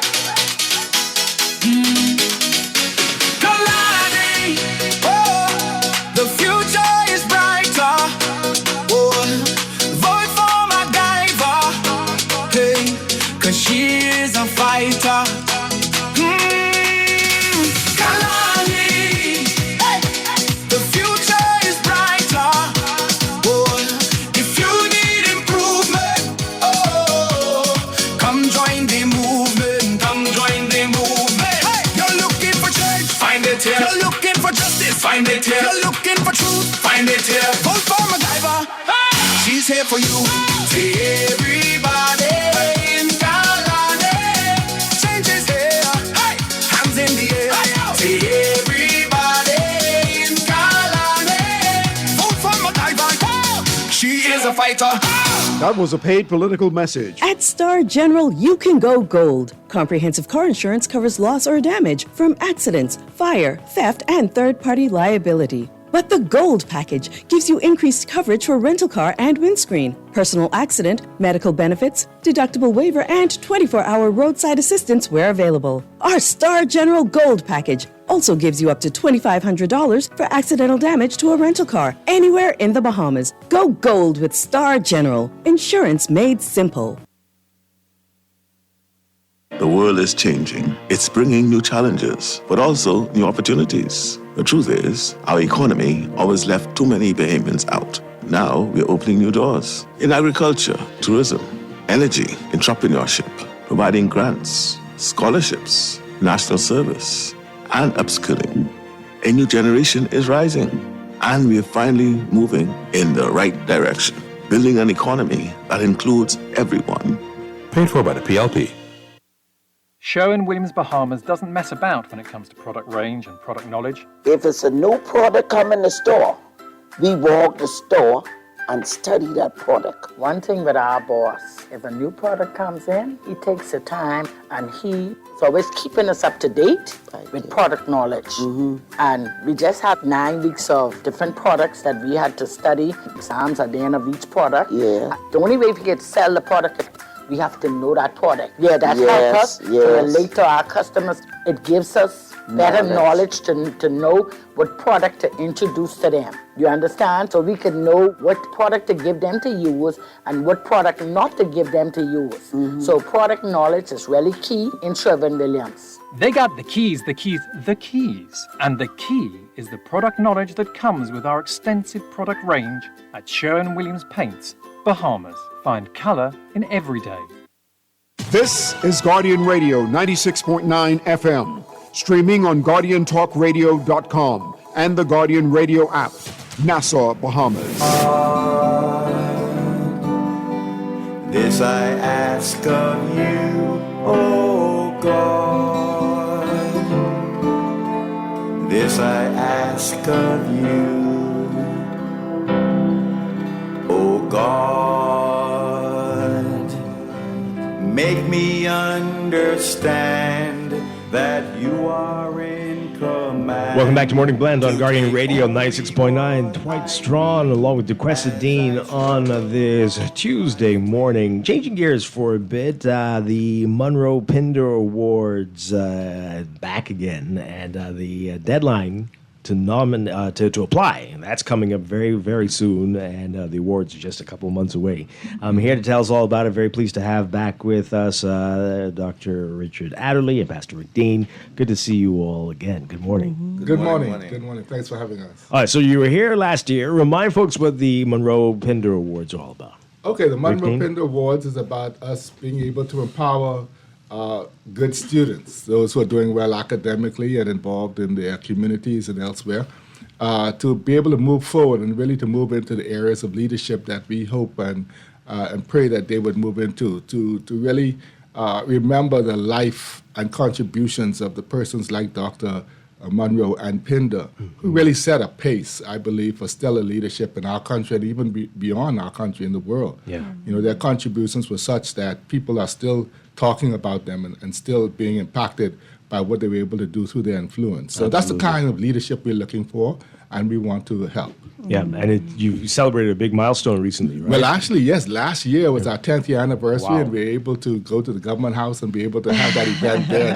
That was wonderful. You know, I think especially the contestants, those who applied and were there, really appreciated the fact that they could shake hands with the governor general. You know, it really made it feel well. So how are your past students doing?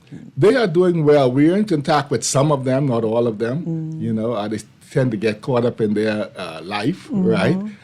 So we work on that aspect of it. But they're doing well. Actually, one of them just recently made contact with us, and she is progressing and doing well. So, yeah, we're happy about that. But as a matter of fact, let me say we have the first recipient's father in the studio with us. So perhaps he could help us. Oh, wow, okay.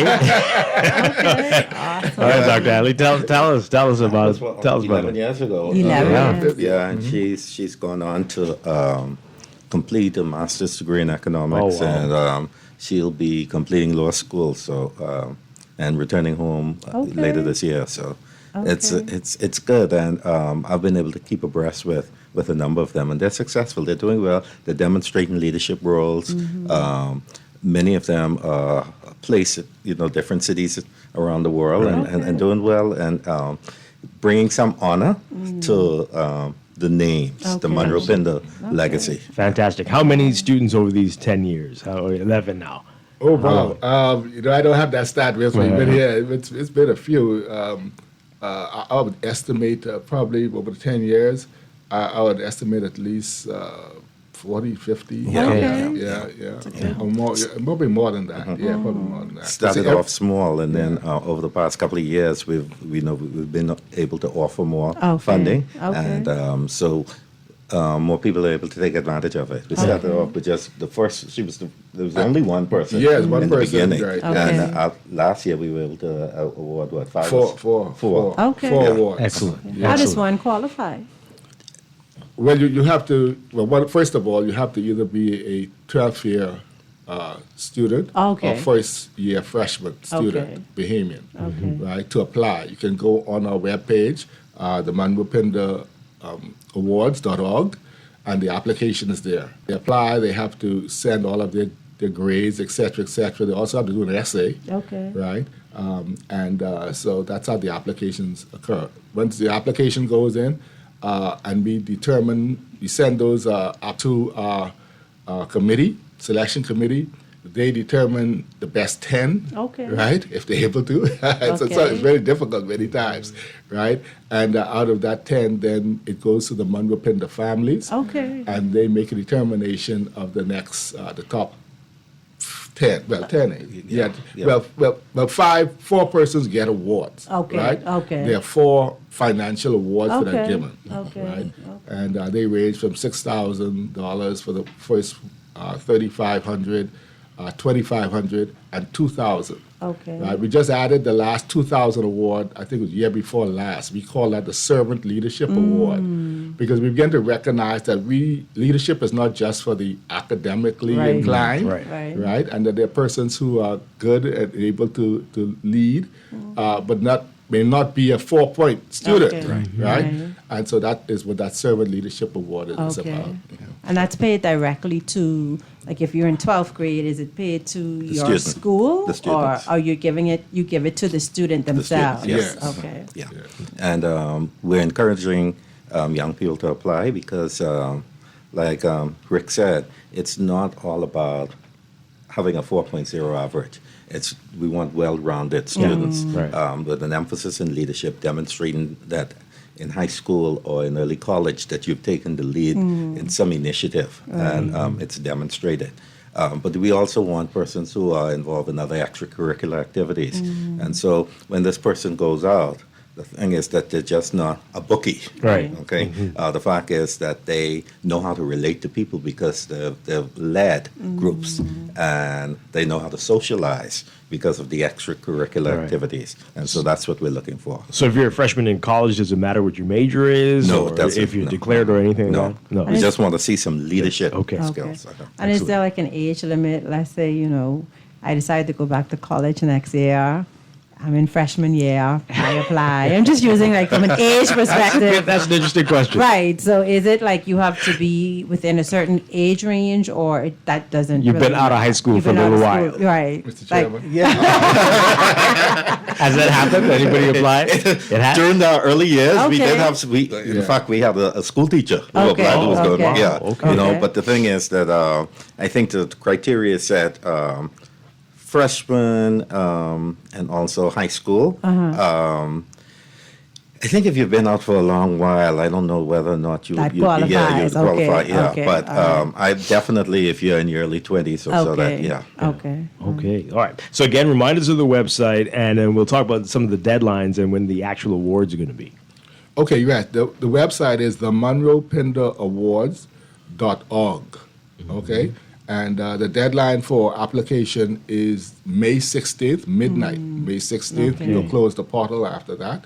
So you got just over a week and a half. Yeah, it's really pretty close. It's pretty close. So, and we're especially reaching out because what we found in the past is that many times students may not see the need to apply.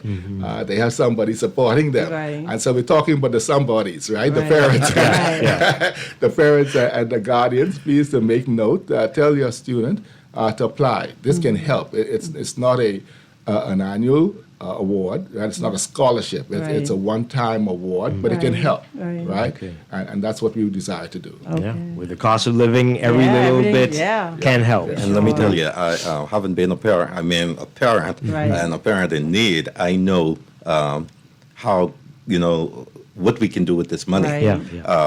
Students look at it sometimes, like my son used to say, "Daddy, you just need to go to the ATM," as if the ATM just right. You see, but they don't understand that the fact is that this money has to come from somewhere. Exactly. And so while students are just going to school and learning and spending, it's the parents who. And this kind of money can be used for a laptop, a tablet, books. Yeah. You see, all those additional stuff that, in addition to tuition. Right. And so, whilst the students are comfortable and they may not be motivated to fill out an application and write an essay, I'm appealing to the parents who are struggling and trying to figure out where am I going to get $5,000-$6,000 to go along with the school fees. So, parents, I want you to decide as well. And if you've got to sit with your son or daughter and complete the application, I want you to do that. Absolutely. All right, so after the deadline, when will we start to know exactly who's advanced and who's received the award? Well, what happens? Get the applicants in, goes to selection committee. Like I said, they have about 2 weeks or so to go through the selection process. And so by about first week of June, because the actual event is June 20th. Okay. Yeah, the actual event is June 20th. It's going to be held at UB at 6 p.m. Okay. And so we're looking forward to that. Just let me also add to that, we're very pleased with the increasing numbers of applicants from the Family Islands. Great. Excellent. We found that to be increasing over the past 3 or 4 years, and it's really promising. As a matter of fact, our 2020 winner came out of Cat Island. Oh, nice. Yeah. And the last Cat year we Islands got too. Grand Bahamas. Grand Bahamas Okay. really Great. been increasing as And well. Exuma was in the house as well. Exuma also came second place, right? Wonderful. Yes. Yeah. Wonderful. Great stuff. Okay, one more time, we'll let people know the deadline and the website and how to apply. Okay, deadline is midnight, May 16th. All applicants must be in. The portal will be closed at midnight. And then also the event is June 20th at UB. And the website is the MonroePinderAward.org. Okay, you can go there and find all the information you need. You can also contact us at 364-2788 if you have any additional questions. Okay. Great stuff. Keep up the wonderful work that you all are doing. This is wonderful. Monroe Pinder Awards. Dr. Richard Adderley, Pastor Rick Dean, thank you so much. Thank you very much for having us. I'm looking forward. All right, we're going to break for news and be back with a whole lot more Morning Blend and Morning Blend Business in just a bit here on Guardian Radio 96.9. Stay with us.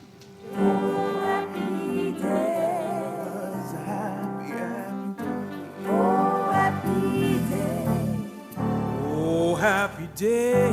Oh, happy day. No one likes a fender bender. Oh, man. From a little scratch to a full mashup, NUA Insurance has got you covered with auto insurance tailored to fit your needs and budget. For affordable rates with free on-site accident assistance, visit us online or in branch and just ask us. NUA Insurance. Ask us because we've got you covered. For fast, reliable, and impactful printing services, look no further. Let Printmasters bring your masterpiece to life. We stand by our quality products that is second to none. Our affordable pricing and friendly, efficient staff makes Printmasters the ultimate choice for all your printing needs. We can deliver any type of printing services, from banners to booklets to business cards. You name it, we can print it. Let Printmasters bring your masterpiece to life. Located in the Nassau Guardian Building, telephone 302-2361. Tired of banks forcing you to use technology to bank the way they want you to? Your convenience is important. So no matter what your banking needs, Commonwealth Bank's friendly staff are always available in branch for that personal one-on-one service. But when you choose technology, our online and mobile banking app offers you state-of-the-art functionality. The choice is yours. Commonwealth Bank. Bank the way you want. In the world of business, technology is not a choice. It's a necessity. And for businesses that demand excellence, there's only one choice for unparalleled support and cutting-edge technology. Custom Computers. You have challenges and we have solutions. Computing, networking, storage, and printing for enterprises large and small, aligned with premium brands like HP, Microsoft, Konica Minolta, and more. Get tech done the right way with Custom Computers. Call the know-how team at 396-1101. This is Guardian Radio 96.9 FM, streaming on GuardianTalkRadio.com and the Guardian Radio app, Nassau, Bahamas. The views and opinions of the hosts and guests are their own and do not necessarily reflect the views of the management and staff of Guardian Radio. Wake up, it's a new day. Wake up, it's a new day.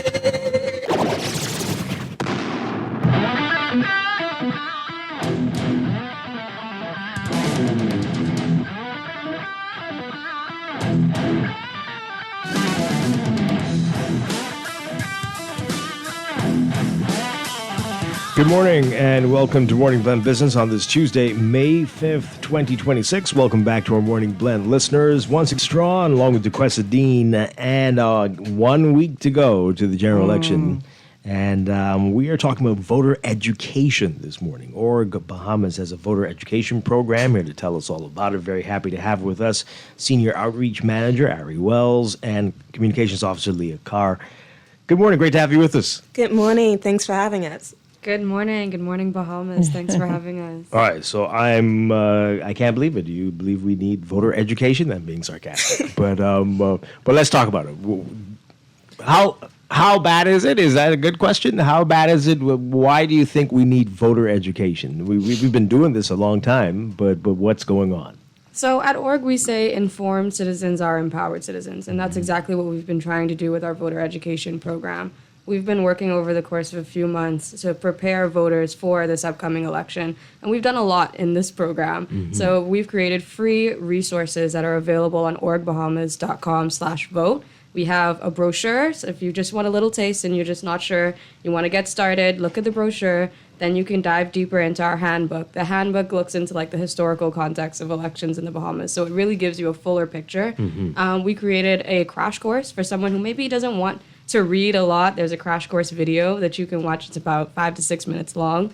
And there's voter tips that Leah put up on the website as well. And a new addition is the Voter Insight Tool. And so what this Insight Tool is aiming to do is help people to really look at and understand the priorities of the candidates in this upcoming election and understand them and then put them into perspective with their own priorities. Mm-hmm. So this is coming because of a need. Do you recognize the need that people don't have a resource for this type of information? Absolutely. And I mean, it's something that you were talking about earlier. Like there's a lot of herd mentality. There's a lot of loyalty to parties. Goodness. We're trying to encourage people to make decisions for themselves, think critically. And that's something that this program is aiming to do.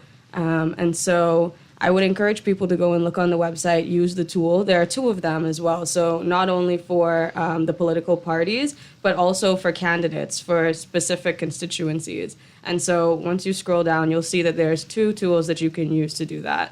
So what you're seeing, is it new voters, younger voters who have the questions or have the concerns or are confused, or is it across the board?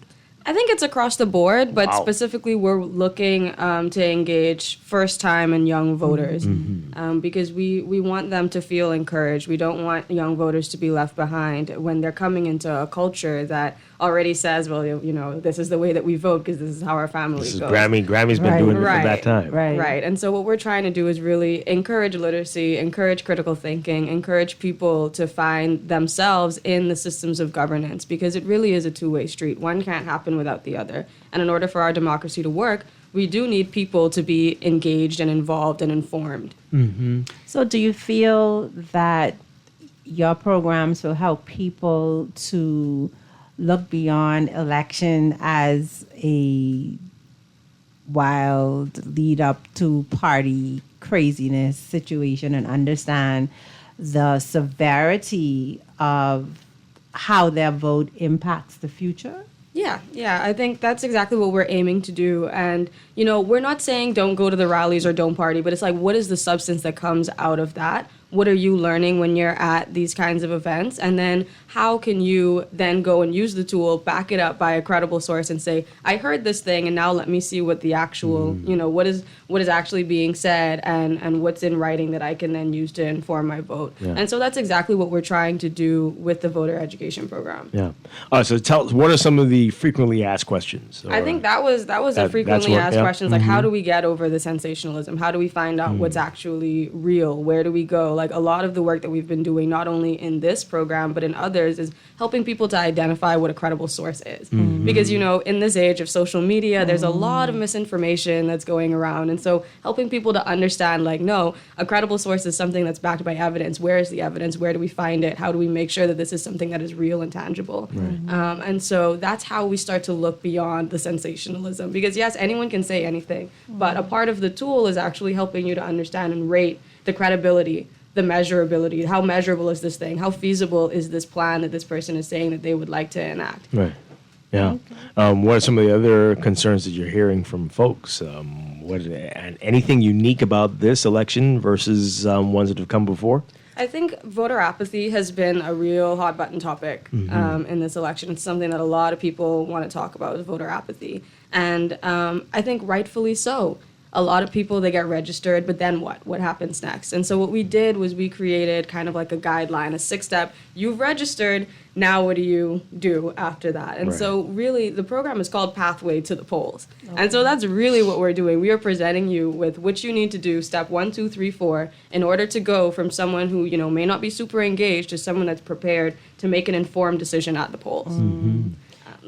So to the voters, well, I think we had one who called in today and she said she was on the fence. Like there's no affinity one way or the other for a party. And she may decide, or voters like them may decide that they're not going to vote. Like, what sort of messages are you sending to the person that's saying it doesn't make a difference, so I'm just not going to do it? I think it goes back to the idea of public trust, right? So public trust is talking about the confidence that people have in their institutions and their public officials to act in their best interest. And this is something that org has been working on in a lot of different ways. We've done a lot of projects and programs around public trust, but what we're finding is that there isn't a lot of trust. And so people aren't really making the connections between how these bigger policy things connect to their everyday lives. Right. And so a lot of what we do is try to help people to understand that it really is a two-way street. It's full circle. You do have a place here. And in fact, you are able to inform a lot of the decisions being made once there are accountability measures in place. And so, yeah. Yeah, Leah, you have so many thoughts in your head. No, I agree with everything that Ali had so clearly articulated. I would also say, too, that what we've been trying to emphasize is that voting is a fundamental right and a responsibility. So as a citizen, we want people to realize that your vote does really actually matter.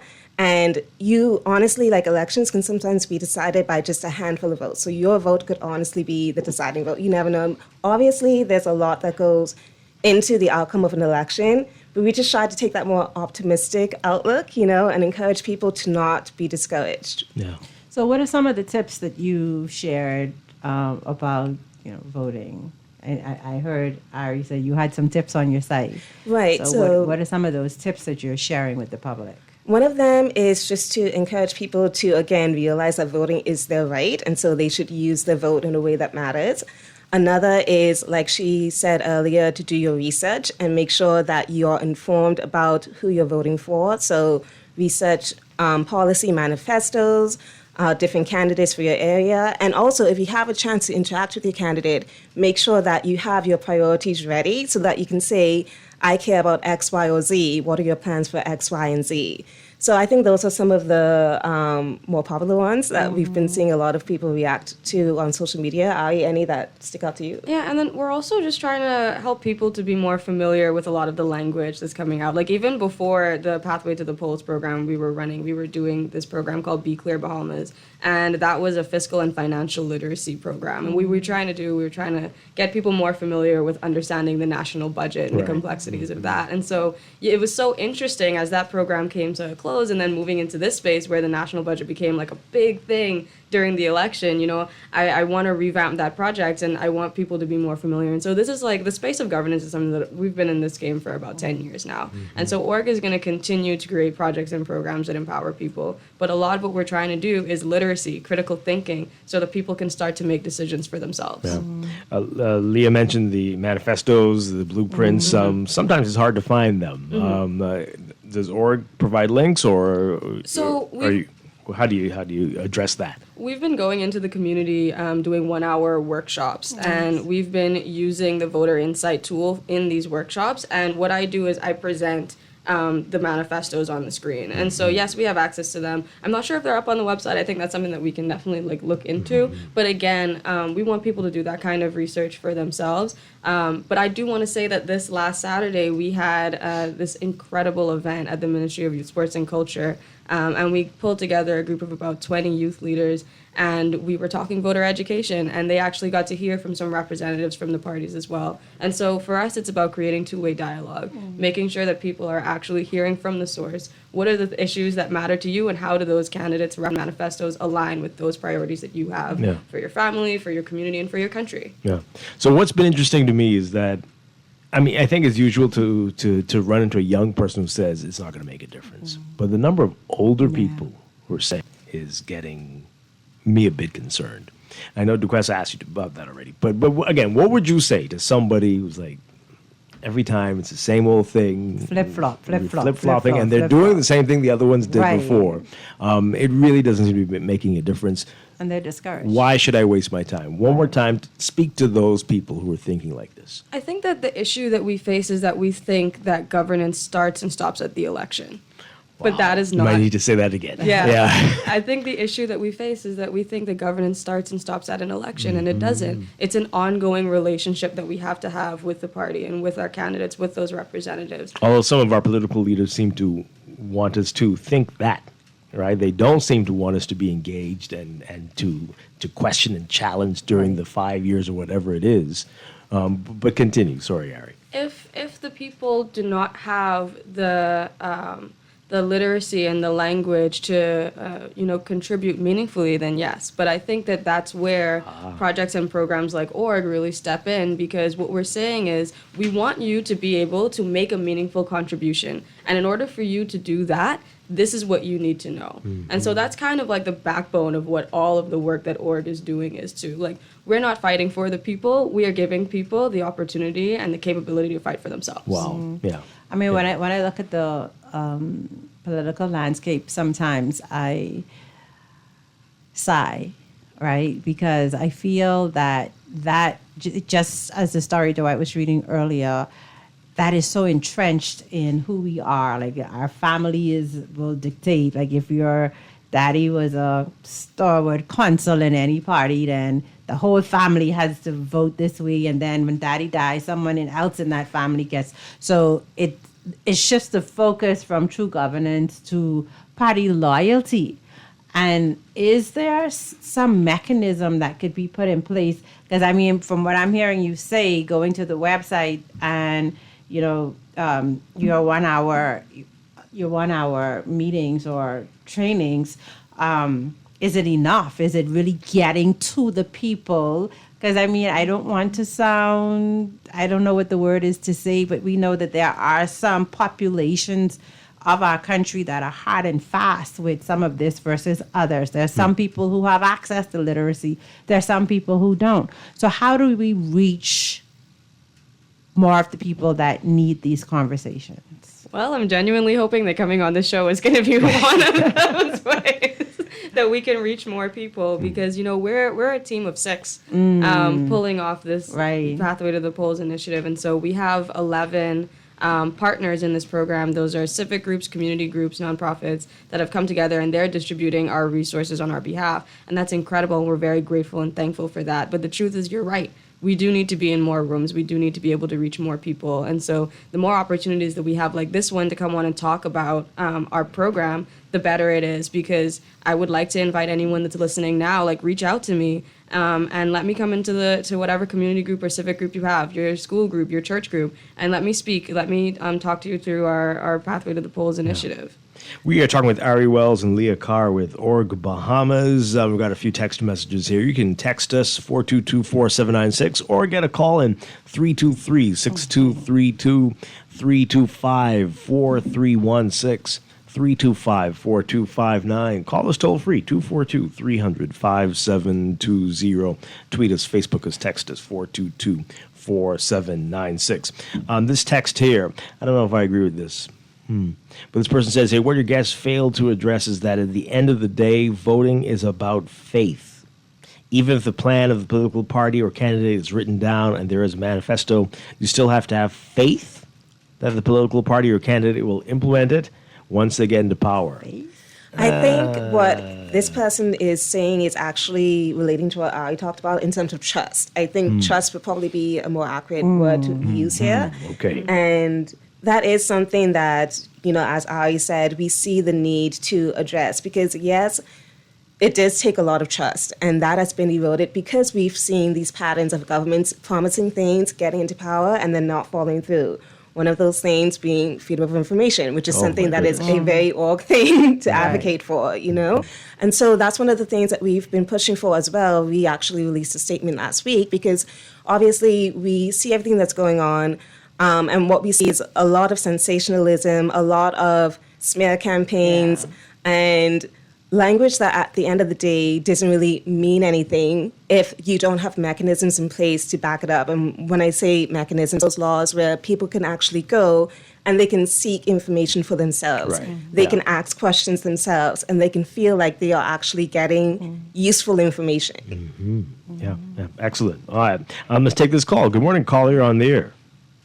Dwight, and good morning to guests as well. Hi. My question is, what if you support the candidate but you don't support the party? This thing about I may just love the candidate, but the candidate's alliance with the government or whatever it is I don't support it. Yeah. And if I feel that if I vote for that candidate, then I'm supporting his government or his party's principle and things. And you know how Bahamians go. All right, so I want them to respond, but what have you done in the past? I know this is not your first time voting. What have you done in the past when you've faced that scenario? Listen, Dwight, I have voted across the spectrum. I'm not aligned to any party. I'm not a card-carrying member of any party. Right? So I voted, like I said, across the spectrum. All I want is good governance. And I've told all who come to ask me for the vote, I just want transparency. I want you to say what you do. And I'm going to go right now. I was listening to a UWI interview that they was conducting with, I think, Professor Nichols. And he said that, across the Caribbean, there's a 40% voter apathy because people just feel like, we're just changing one color for the other. You put in this one, you take out that one, and it's a merry-go-round. It might be a global thing, actually, things are just tired. And even though you say you're voting for the candidate they can get in, and they have to do what their party says. When the whip is on, they get in there, and the party says you have to vote this way, you got to do it this way. And so, what do we really? Interesting points. Let's get them to respond. Thank you so much for calling. Yeah, it's a great conundrum. The candidate is amazing, but I think that's this party. That's a great question. But we are called to vote for our constituency candidates. Yeah. Yeah, I think it's not something where there's necessarily a right or wrong answer at the end of the day. I think it's up to you as an individual to, again, go and compare the party to your personal candidate, and then you have to weigh that decision in your heart, what you think is best.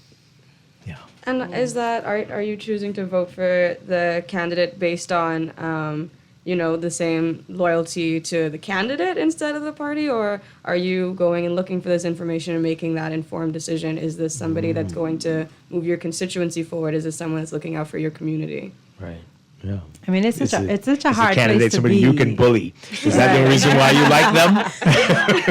It's kind of like a hard position to be into because, when you vote for a candidate, you respect and like this particular candidate, and they are supposed to represent you and what you want to see in your constituency, but their hands are truly tied. Like when you go into, your party meetings or whatever, while the voice of the minority is heard, the will of the majority carries. And so your candidate has no choice but to follow whatever the will of the majority was. And so are they really They have some other choices. Are they really able to impact? Like, are they really, really able to have the autonomy to make a difference in their constituencies? And I think that needs to be addressed. And I think that's where we can start talking about the role of the independent candidate as well, which I think gets left out pretty often when we start talking party politics.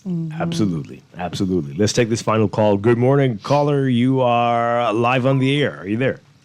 Good morning, Dwight. Good morning, Professor. Good morning to you, John. Good morning. Hi. I think the question that the gentleman asked us now is exactly where we want our Bahamian populace to land. We want people to critically think about the candidates that they are trying to, or they're looking to put into office. I understand the disparity between when you have the right candidate or a candidate you believe in, but you don't subscribe fully to that party's leadership or that party's philosophy.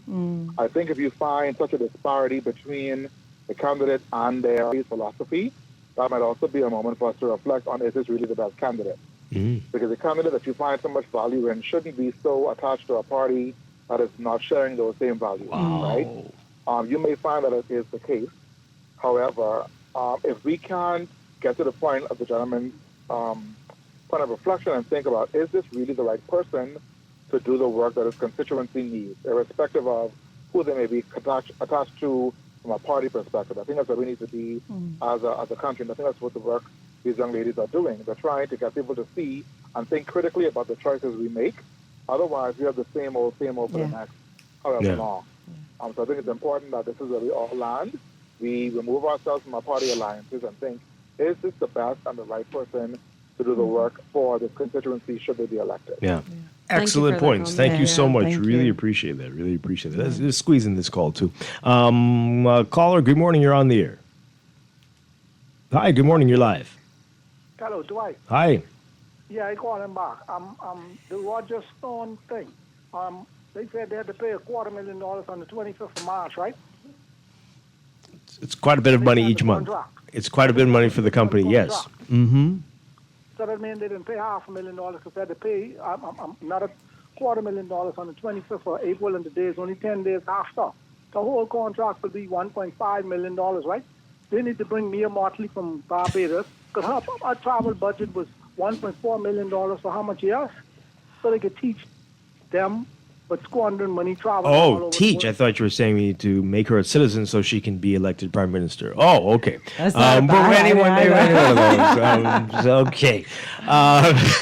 Let's get your final words and encouragement as we are 1 week away from the general election.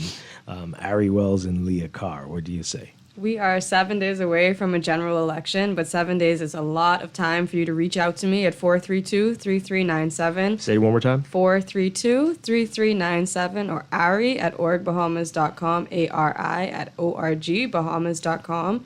I would love to come in and speak with you and do our outreach workshop with you, walk you through our voter insight tool. If you're interested in looking at all of our free online resources, they are available at orgbahamas.com/vote. Yeah. excellent work that you're doing. Keep it up. Yes. I know this is challenging in the spaces you're in. You're talking about FOIA for it seems like decades now, and yet here we are. But keep it up. It's excellent. And shout out to everybody at Org Bahamas. Again, Ari Wells and Leah Carr. Thank you. Thank you. For being here this morning. All right, we're going to take a break and be back with more Morning Blend Business right here on Guardian Radio 96.9. We're going to get back to this story in the Guardian today. Boy, wow. Stay with us, folks, here on Guardian Radio.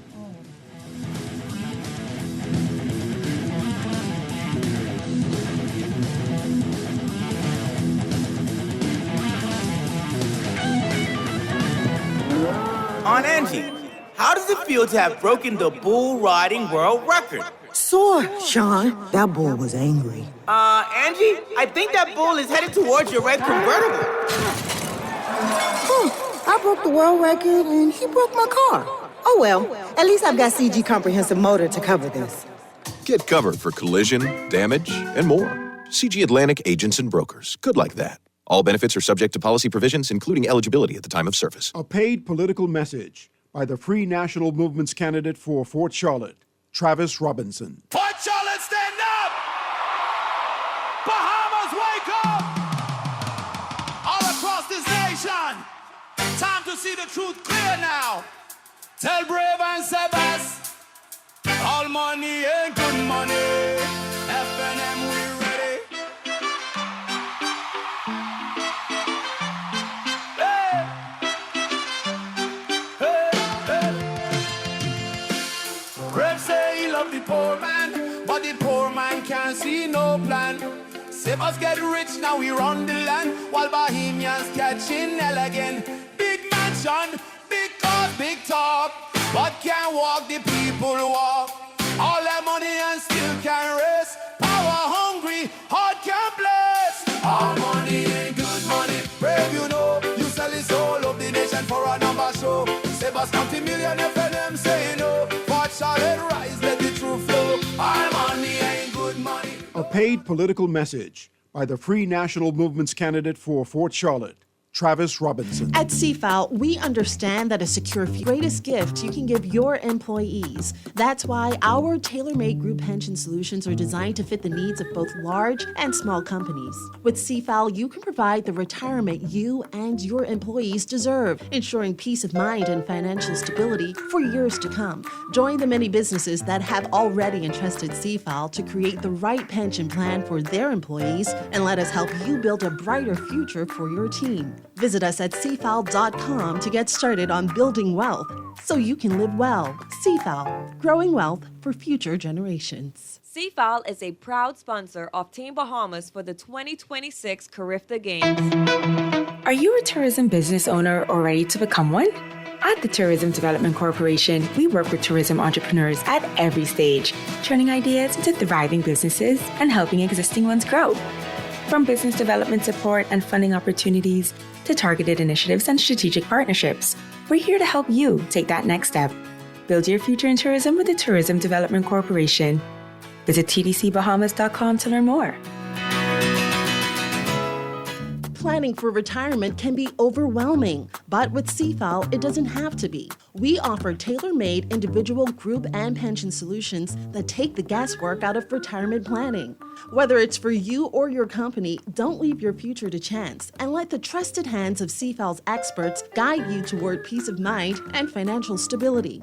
Low upfront costs and affordable monthly payments make it easy for you to build wealth so you can live well. Visit us at cfal.com to start on your path toward financial freedom. CFAL, growing wealth for future generations. CFAL is a proud sponsor of Team Bahamas for the 2026 Carifta Games. 5 years, we struggle as they rule. Our economy in ruins. Job prospects dried up. Hundreds of millions spent on no-bid contracts. Illegal immigrants flooded our communities. Our schools and hospitals broken. And healthcare unaffordable. Now they want 5 more years. If they get it, our future, our Bahamas, is gone. Under the FNM, that changes because they know their job is to work for you, not the few. Every job I've had, I've learned something invaluable. When I was in construction, My brother made us look for the screws and the nails in the dirt because your job could be held up. One of the sayings was, if you have time to lean, you have time to clean. You are always on the clock. The FNM knows a strong economy means better jobs, more money in people's pocket, and a real comeback. And our team will work every day to make it happen. This message was paid for and authorized by the Free National Movement.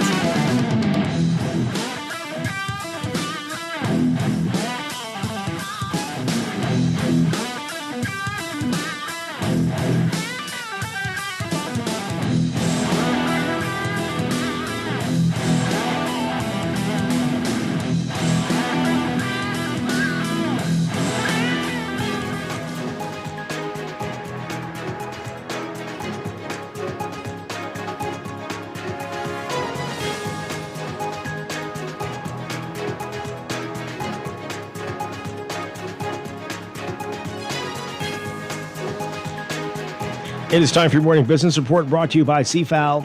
Governor of the Central Bank of the Bahamas, John Roll, revealing that while the domestic economy remains on a growth trajectory through the remainder of 2026, mounting geopolitical tensions in the Middle East continue to pose downside risks that could dampen economic momentum. Roll making the remarks during the central bank's quarterly economic press briefing, saying that inflationary pressures linked to the war in Iran have already begun filtering into the local economy through fuel prices and could intensify if conditions in the Middle East persist. He said higher energy costs from the war in Iran are expected to cause increased inflation directly in imported fuel and in goods and services impacted by higher fuel, like airline ticket pricing for tourists, higher freight and other transportation costs being absorbed by local businesses, and costlier imported goods and services impacted generally by energy imports. He said that in all cases, these pass-through costs are expected to become more noticeable and imposing as the crisis drags on. He says that these pressures come at a time when the Bahamian economy has otherwise been demonstrating resilience, supported by strong tourism, improved fiscal performance, and continued gains in employment, but warned that elevated oil prices and supply chain disruptions could erode these gains if not carefully managed. Governor Roll also saying yesterday that while interest in establishing new locally owned commercial banks is increasing, regulators remain cautious and want to ensure that any expansion of the sector does not introduce instability or undermine the broader financial system.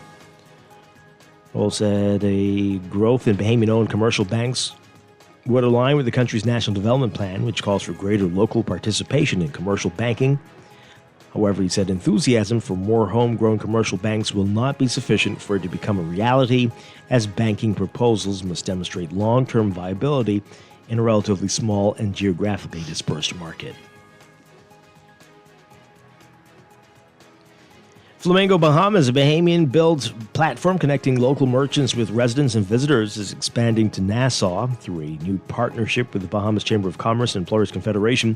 The business launched in Grand Bahama in July 2025 and has grown to nearly 200 active subscribers and has helped more than 50 Grand Bahama businesses reach new customers.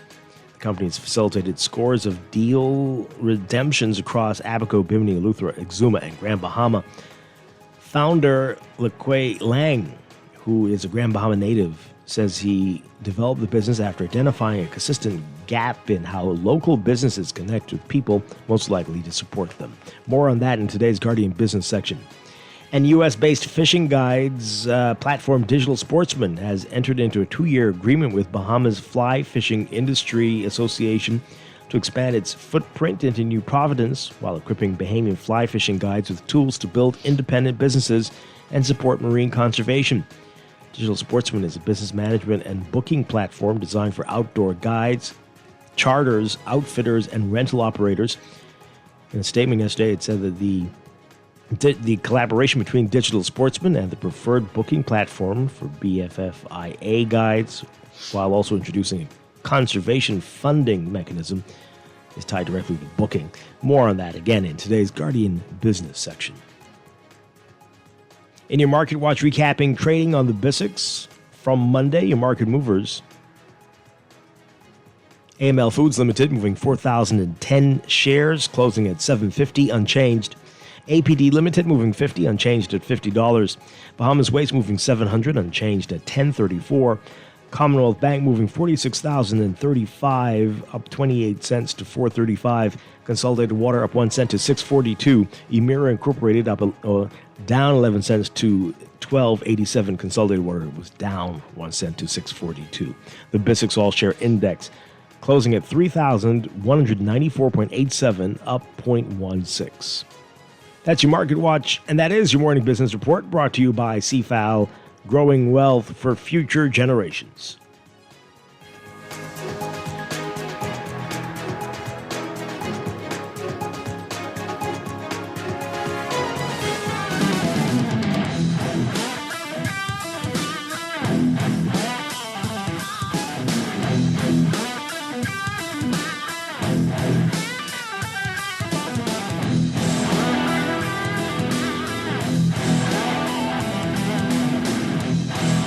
We're back with Morning Glen Business on Guardian Radio 96.9. Dwight Strachan along with DeQuesta Dean. We're going to get back to this top story in the NASA Guardian in just a bit. Before we do, though, we just had that report from the central bank and Governor John Roll talking about prices and how Iran, what's happening in the Middle East, how this is dragging on, and that will cause likely an increase in inflation in prices for goods and services. We're already seeing it with oil and gas, of course, but other items expected to see the increases. Ticket prices, all these things are going to be impacted. Shipping costs. Going to be? Yeah, already you're noticing it, as we mentioned earlier, right? Already. Two-piece deal at a very popular restaurant, $9.85. Huh? It's crazy. Even just going to the grocery store, I sent the zero VAT crap.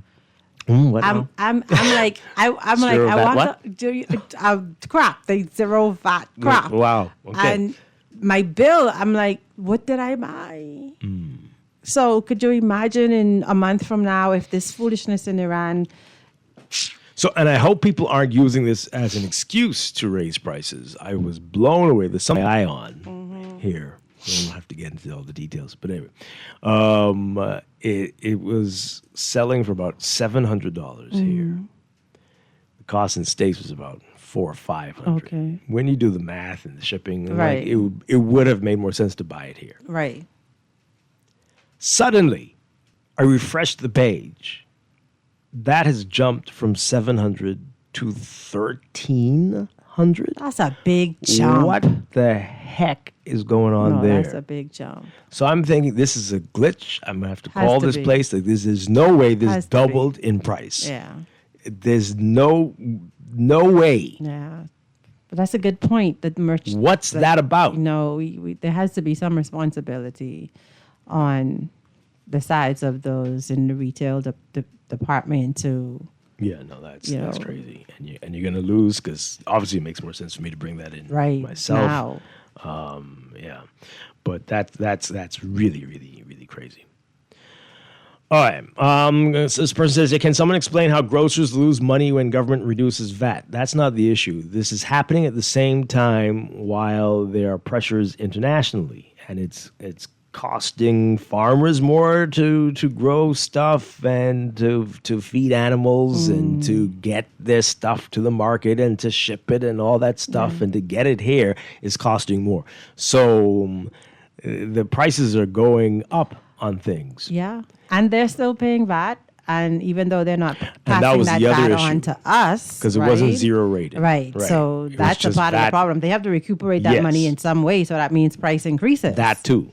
So that's two That's reasons why insane. prices are going up. They are losing money because they still have to pay the VAT on when it comes into the country, and they can't recoup it, and costs have gone up. So they're losing in many, many ways. And Like I looked at sometimes my the gas duties gauge are today coming this morning, and it's on 3/4. And I'm like, girl, you gotta go to the gas station to fill your car up. 3/4 full. Or It's 3/4 full, but I cannot imagine letting it get to half tank and spending $100 to fill it from half tank. 100. It's serious. It's 100 $7 a from half gallon tank? now. Yes, Wait now. it was 80 before. What are you driving? It's a V6 engine. Humvee. It's a SUV. 100 from half tank. I'm telling you. I used to pay $160 to fill my car, so I never really let it go below half. $160? Yes. And so from half to full was $80, and now we're at $100. So I'm like, girl, if you want to pay $40, you need to go now. And the psychology of it, go pay your $40 and move your car from 3/4 to full, because it's crazy. And you're not considering selling this vehicle? I'm considering walking. I'm considering walking. Seriously. 100. I'm telling you. To get that. Yeah, and then sometimes I'm like, okay, well, I'm going to go in because I have a minivan, and I'm like, well, it's the same engine size. It doesn't matter. It's just, I'm going to pay the same thing even in the minivan. It might weigh more. So I need one of those little, what they say, the people mashing up all these little cars. Hatchbacks. Yeah. Or you should go electric. But or electric. Yeah. That would be a much better option. Okay, so let's get back to this. We were victimized by the government. 5 former Family Island administrators said they were transferred in 2021 to make room for PLP cronies. We already gave you the unbelievable story of Loretta Marshall. Wait, before you even move on, to make room for PLP cronies implies that they're not PLP cronies. Well, Ms. Marshall says her family's PLP, but they weren't pleased with her PLP-ness. Okay. Apparently. And this is, I'm like, so I was wondering, but then right in the NASA Garden, they have a picture of the email. And, if you're going to reply all is a dangerous thing, it folks. Is. And they have her copied on the same email. They're saying that this woman is not loyal enough to us. And that's why I'm satisfied that she needs to go. Wow. Yeah, read it for yourself. No, man. I mean, we've had this discussion off air. There is no way that this man was blatant and bold and don't careness enough to intentionally copy this woman on the response. So there's only 2 things. He replied all by mistake, because no way. By mistake and incompetence, or bold. That's insanity that you would be... if you did that by intent, like you can't do nothing to me. Well, or I ain't gonna talk about you behind your back. I should see what I'm telling the Prime Minister. The level wow. of Euromadness. Well, it's good to know how people feel about you. And look at the ammunition you've now provided. It's all in the papers. In the papers. Again, under the headline, Confidential Mistreatment of a Staunch PLP. Wow. All right, so that was Ms. Marshall's story. But now they're from the others. Again, it's five right. Who claim it is. So, Cleo Fernander, who served as a Family Island administrator in Bimini, was transferred to the Ministry of Transport and Housing, where she says she did not receive any answers to her questions about the sudden redeployment. Oh. She said she was never given a job description. Oh. Or assigned any responsibilities. She ain't got to go to work. In her new post at the Post Office Department. Oh, Lord. In Bimini? Don't say. Wow. No, she was the administrator, but no, it doesn't say where, not yet. She says, quote, after 31 years of exemplary and excellent service, I was denied the opportunity to work and continue my service as a Family Island administrator, or at all. Every day I went to work, and for the remainder of my time prior to the pre-retirement in 2023, during which period I struggled to find purpose and meaning in life, all of this really hurt and destabilized me. She says, I was disenfranchised and unfairly treated during the last 4 years of my career as a dedicated and faithful public service or public officer. And with such a senior position who had done nothing to warrant such action, treatment, and disrespect. Fernando is seeking compensation with respect to loss of rental allowance, hardship allowance, transportation or mileage allowance, and responsibility allowance. Saying, quote, I also seek damages that adequately reflect and account for the serious harm done to me and my professional career, the effects of which I still carry and will have to contend with for the rest of my life. The defendant treated my colleagues and me as though we were nothing and no one and put us through this legal ordeal knowing that they had no reasonable or lawful justification or any defense. Well, Elizabeth Cawley, who had been working as an administrator on Long Island before being transferred to the Ministry of National Security, said the experience left her feeling defeated, humiliated, professionally undermined, and emotionally exhausted. She cited psychological and emotional harm, as well as sustained financial losses, and is seeking all monies as a result of the defendant's conduct restored, including 7A increments, reimbursements, promotions, and similar awards. She's also asked for to be reinstated as a Family Island administrator. Wow. Okay. Carletta Turnquest was transferred to the Ministry of Transport and Housing just 11 days after she'd been officially sworn in as a Family Island administrator. What? 11 days? She didn't even have a chance to perform. Wow. What? She had been assigned to Eleuthera and is asking for a permanent posting there so she can care for her ailing mother who lives on the island. Wow. Okay. Turnquest is also seeking 3 promotions to be granted retroactively to match the career trajectory since 2021, as well as a formal guarantee to complete 30 years as a public servant with full gratuity and pension. She said, quote, I make these requests to reflect the fact that we all had a reasonable and legitimate expectation that we would complete our public service careers as Family Island administrators. And Aramentha Newman was initially transferred to the Ministry of Environment and Natural Resources and then to the Department of Housing, where she said she had no work assignments and watched her career stall while others advanced. She's asking to be reinstated to her rightful post and is also asking for financial compensation for housing allowance of $1,800 per month, in addition to a disturbance allowance, okay, between $3,500 and $5,000. My career was derailed not because of any failing on my part, but due to political victimization and a complete disregard for established protocols and due process. Wow. So let me get this right. These women won the case. Victimization.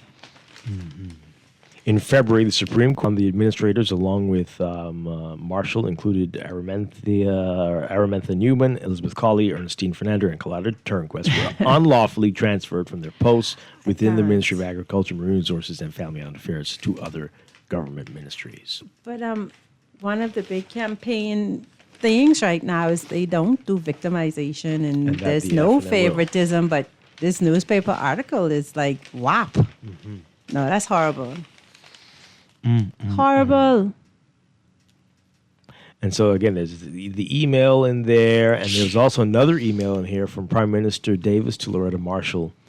I'm going to read this really quickly. The email dated Sunday, April 10th, 2022. Philip Brave Davis wrote, quote, this is again to Loretta Marshall. I am saddened that you feel the way that you do. I spoke to family members conveying my condolences, and an official from the party was to attend the funeral. Again, nobody attended the funeral, remember? This was the first time I'm hearing that this did not occur.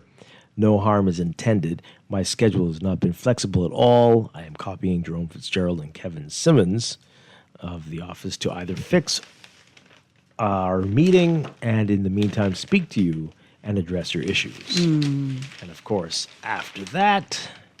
How's that relevant? The next day is when Kevin Simmons responded, I am satisfied the correct decision was made. Good. I note in the email the contribution and support of Bishop and the family, but not her. Right. But not her. Right. It is unfortunate that a greater presence of party leadership was not at the funeral. And then it makes it look vindictive, Why is he talking about the party when he's working in the office of the Prime Minister? And that applies to many people currently working in the office of the Prime Minister. But anyway. Well, they don't have job descriptions. They do whatever. It is unfortunate that a greater presence of the party leadership was not at the funeral. Like many others, one cannot go contrary and when convenient, rely on family ties. Please exercise caution on how we proceed with her. She was CC'd on that email. Dumb.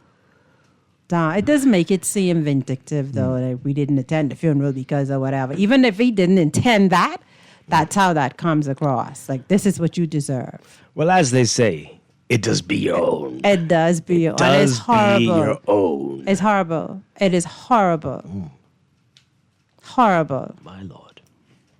Really quickly, as we wrap up the show, this person says here, hey, there are political appointees and there are professional positions in government. This issue with these female administrators is considered professional. It is wrong what the Prime Minister and his advisors did to them, and I'm glad they've been exposed.